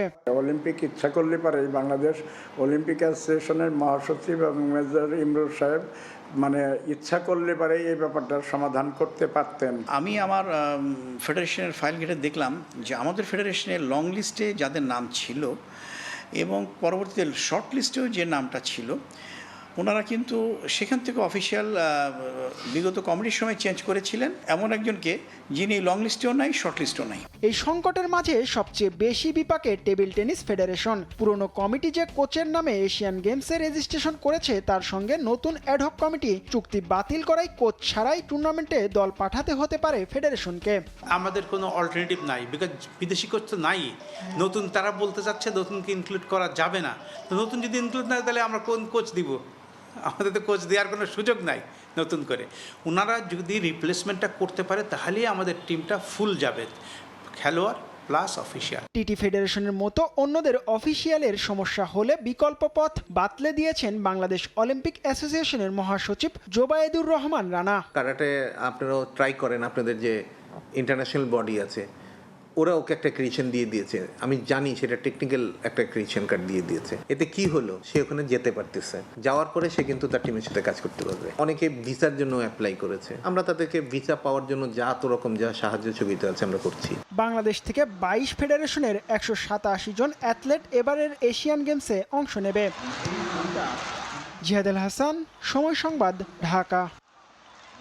বিশ্বকাপ ফাইনালে আর্জেন্টিনা ফুটবলারদের হাতাহাতির ঘটনায় শাস্তি পাওয়াটা দরকার ছিল বলে মনে করেন স্প্যানিশ কোচ লুই দে লা ফুয়েন্তে। মাঠে আলবিসেলেস্তেদের আগ্রাসী আচরণে ফিফার আরোপিত শাস্তিকে সঠিক সিদ্ধান্ত বলছেন বিশ্বকাপজয়ী কোচ। স্পেনের রেডিওতে সাক্ষাৎকারে তিনি আরও জানান, ফাইনালের এমন অনাকাঙ্ক্ষিত ঘটনার পর স্ক্যালোনি দুঃখ প্রকাশ করেছে তার কাছে। কথা বলেছেন অন্য আর্জেন্টাইন খেলোয়াড়রাও। কাতার বিশ্বকাপে মাঠের পারফরমেন্সে মুগ্ধতা ছড়ালেও ২৬ বিশ্বকাপে মাঠের বাইরের কেলেঙ্কারিতে বিশ্বজুড়ে দুধ্বনি আর বিদ্বেষ শুনছে আর্জেন্টিনা। ফাইনালের হাতাহাতির ঘটনায় ফিফা আলবিসেলেস্তেদের উগ্র আচরণের প্রাপ্য শাস্তি দিয়েছে বলে মনে করেন স্প্যানিশ কোচ লুই দে লা ফুয়েন্তে। বিশ্বকাপের পুরো আসর জুড়েই নানা সমালোচনা হয়েছে আর্জেন্টিনাকে নিয়ে। এক ফাইনাল ঘিরে যা হলো তা ধুলোয় মিশিয়েছে আলবিসেলেস্তেদের সোনালী অতীত। তদন্ত শেষে ফিফা শৃঙ্খলা কমিটি 3 আর্জেন্টাইনকে 18 ম্যাচের নিষেধাজ্ঞা দিয়েছে। আর্জেন্টিনা ফুটবল অ্যাসোসিয়েশনকে গুনতে হবে $3,21,000 জরিমানা। স্পেনের রেডিও নেটওয়ার্ক RNE এর সাক্ষাৎকারে বিশ্বকাপ জয়ী কোচ জানান, আর্জেন্টাইনদের এমন আগ্রাসন সত্যি অসহনীয়, অগ্রহণযোগ্য। ফুটবল সমাজের জন্য ঐক্যের খেলা, কিন্তু এর কুৎসিত দিকগুলো দেখানো প্রয়োজন যেন এর পুনরাবৃত্তি না ঘটে। ফুটবলের নিয়ন্ত্রক সংস্থা তাদের প্রতি সঠিক সিদ্ধান্ত নিয়েছে। 200 কোটি মানুষকে জানানো উচিত তারা আসলে সেদিন কি করেছিল। আমি আবারও বলছি, আমাদের খেলোয়াড়রা নির্দোষ ছিল এবং আর্জেন্টাইনদের আক্রমণের শিকার হয়েছিল। ফুটবল বিশ্বকাপে ফাইনালের মতো একটা মঞ্চ যেখানে বিপক্ষ দলের খেলোয়াড়কে গলা চেপে ধরা থেকে মাঠের বাইরে কোচ থেকে খেলোয়াড়দের উগ্র আচরণ ভাবিয়েছে সবাইকে। আর্জেন্টিনা কি আসলেই সভ্য ফুটবল খেলে? ভাবিয়েছে খোদ আর্জেন্টাইন কোচ লিওনেল স্ক্যালোনিকেও। তাই তো তার শিষ্যদের হয়ে ক্ষমা চাইতে দেরি করেননি তিনি, কেননা দোষটা যে আলবিসেলেস্তেদেরই। স্ক্যালোনির বিনয়ের কথাও স্বীকার করেছেন স্প্যানিশ কোচ। আমার সঙ্গে স্ক্যালোনির দারুণ সম্পর্ক। সে এমন একটা মানুষ যে ফুটবলও বোঝে, এর মূল্যবোধও ধারণ করে। আমি জানি ফাইনালের অমন ঘটনায় সেও হতবাক ছিল। এরপর স্ক্যালোনি আমার সঙ্গে কথা বলেছে, দুঃখ প্রকাশ করেছে। অনেক আর্জেন্টাইন খেলোয়াড়রাও কথা বলেছে। দে লা ফুয়েন্তেকে 2030 বিশ্বকাপ পর্যন্ত লা রোহাদের দায়িত্ব দিতে চায় স্প্যানিশ ফুটবল। নাজমুল হাসান পুলক, সময় সংবাদ। জাভিকে নেদারল্যান্ডসের কোচ হিসেবে আনুষ্ঠানিক পরিচয়ের দিনেই বোমা ফাটালেন Dutch sporting director Nigel de ইয়ং। সোজা সাপটা জানিয়ে দিলেন, জাভি নয়, নেদারল্যান্ডসের প্রথম পছন্দ ছিল পেপ গার্দিওলা। কিন্তু স্প্যানিশ বসের নেতিবাচক মনোভাবের কারণেই ভিন্ন পথে হাঁটতে হয়েছে অরেঞ্জ আর্মিদের। নেদারল্যান্ডসের দায়িত্ব নিয়ে প্রথম সংবাদ সম্মেলনে বসলেন জাভি হার্নান্দেজ। তাকে পাশে রেখেই টেকনিক্যাল ডিরেক্টর জানালেন, ডাচদের কোচ হিসেবে জাভি ছিলেন না প্রথম পছন্দ। জাভি হয়তো স্বপ্নেও কল্পনা করেননি এমন এক অস্বস্তিকর পরিস্থিতির মুখে পড়তে হবে তাকে। কোনো প্রকার রাগ ঢাক না রেখেই নাইজেল ডি ইয়াং জানালেন, পেপ গার্দিওলার পেছনে ছুটতে ছুটতে ক্লান্ত হয়ে শেষে দ্বারস্থ হতে হয়েছে জাভি হার্নান্দেজের। আমরা যখনই জানলাম গার্দিওয়ালা ম্যান সিটি ছাড়ছেন আমরা তার সঙ্গে যোগাযোগ করতে থাকি। আমাদের পছন্দ ছিল গার্দিওয়ালা, তবে সে আসলে সাময়িক বিরতি চাচ্ছেন, সবকিছু থেকে দূরে থেকে নিজেকে সময় দিতে চাইছেন। পরবর্তী পছন্দ ছিল আর্নে স্লট, শেষ পর্যন্ত তার সঙ্গেও চুক্তিতে পৌঁছতে পারিনি। এখন ভরসা করতে হলো জাবির উপর। প্রতিটা বিশ্বকাপ প্রতিবারই হট ফেভারিট তকমা, তবে দিন শেষে হতাশ হয়ে বাড়ি ফেরা।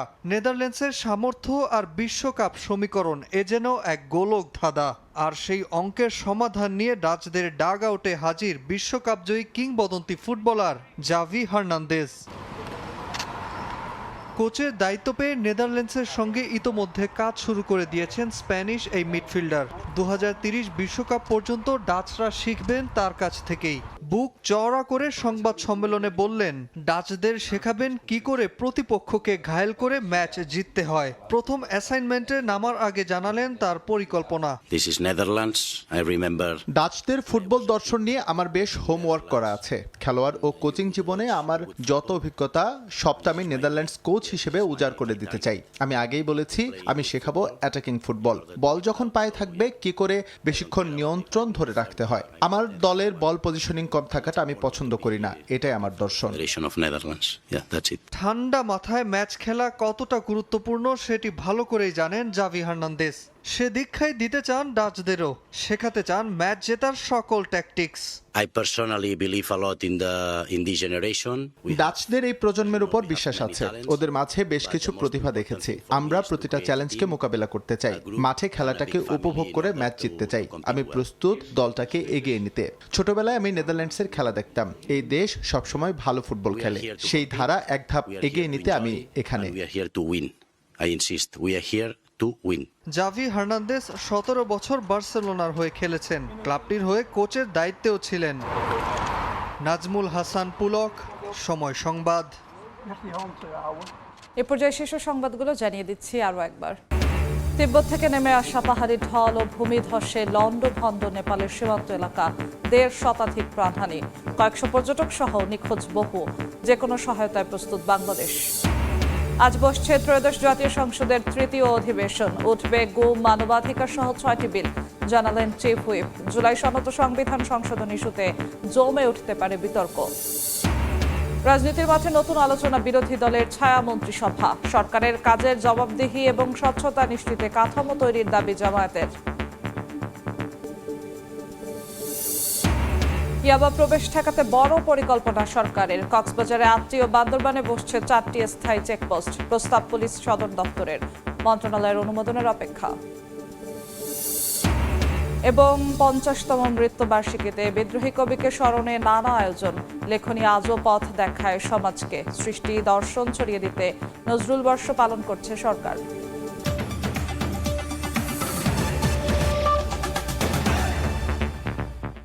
এই ছিল ভোরের সময়। এরপর সকালের সময় নিয়ে সঙ্গে থাকবেন মেজবাউল আলিফ। ধন্যবাদ যশোয়া।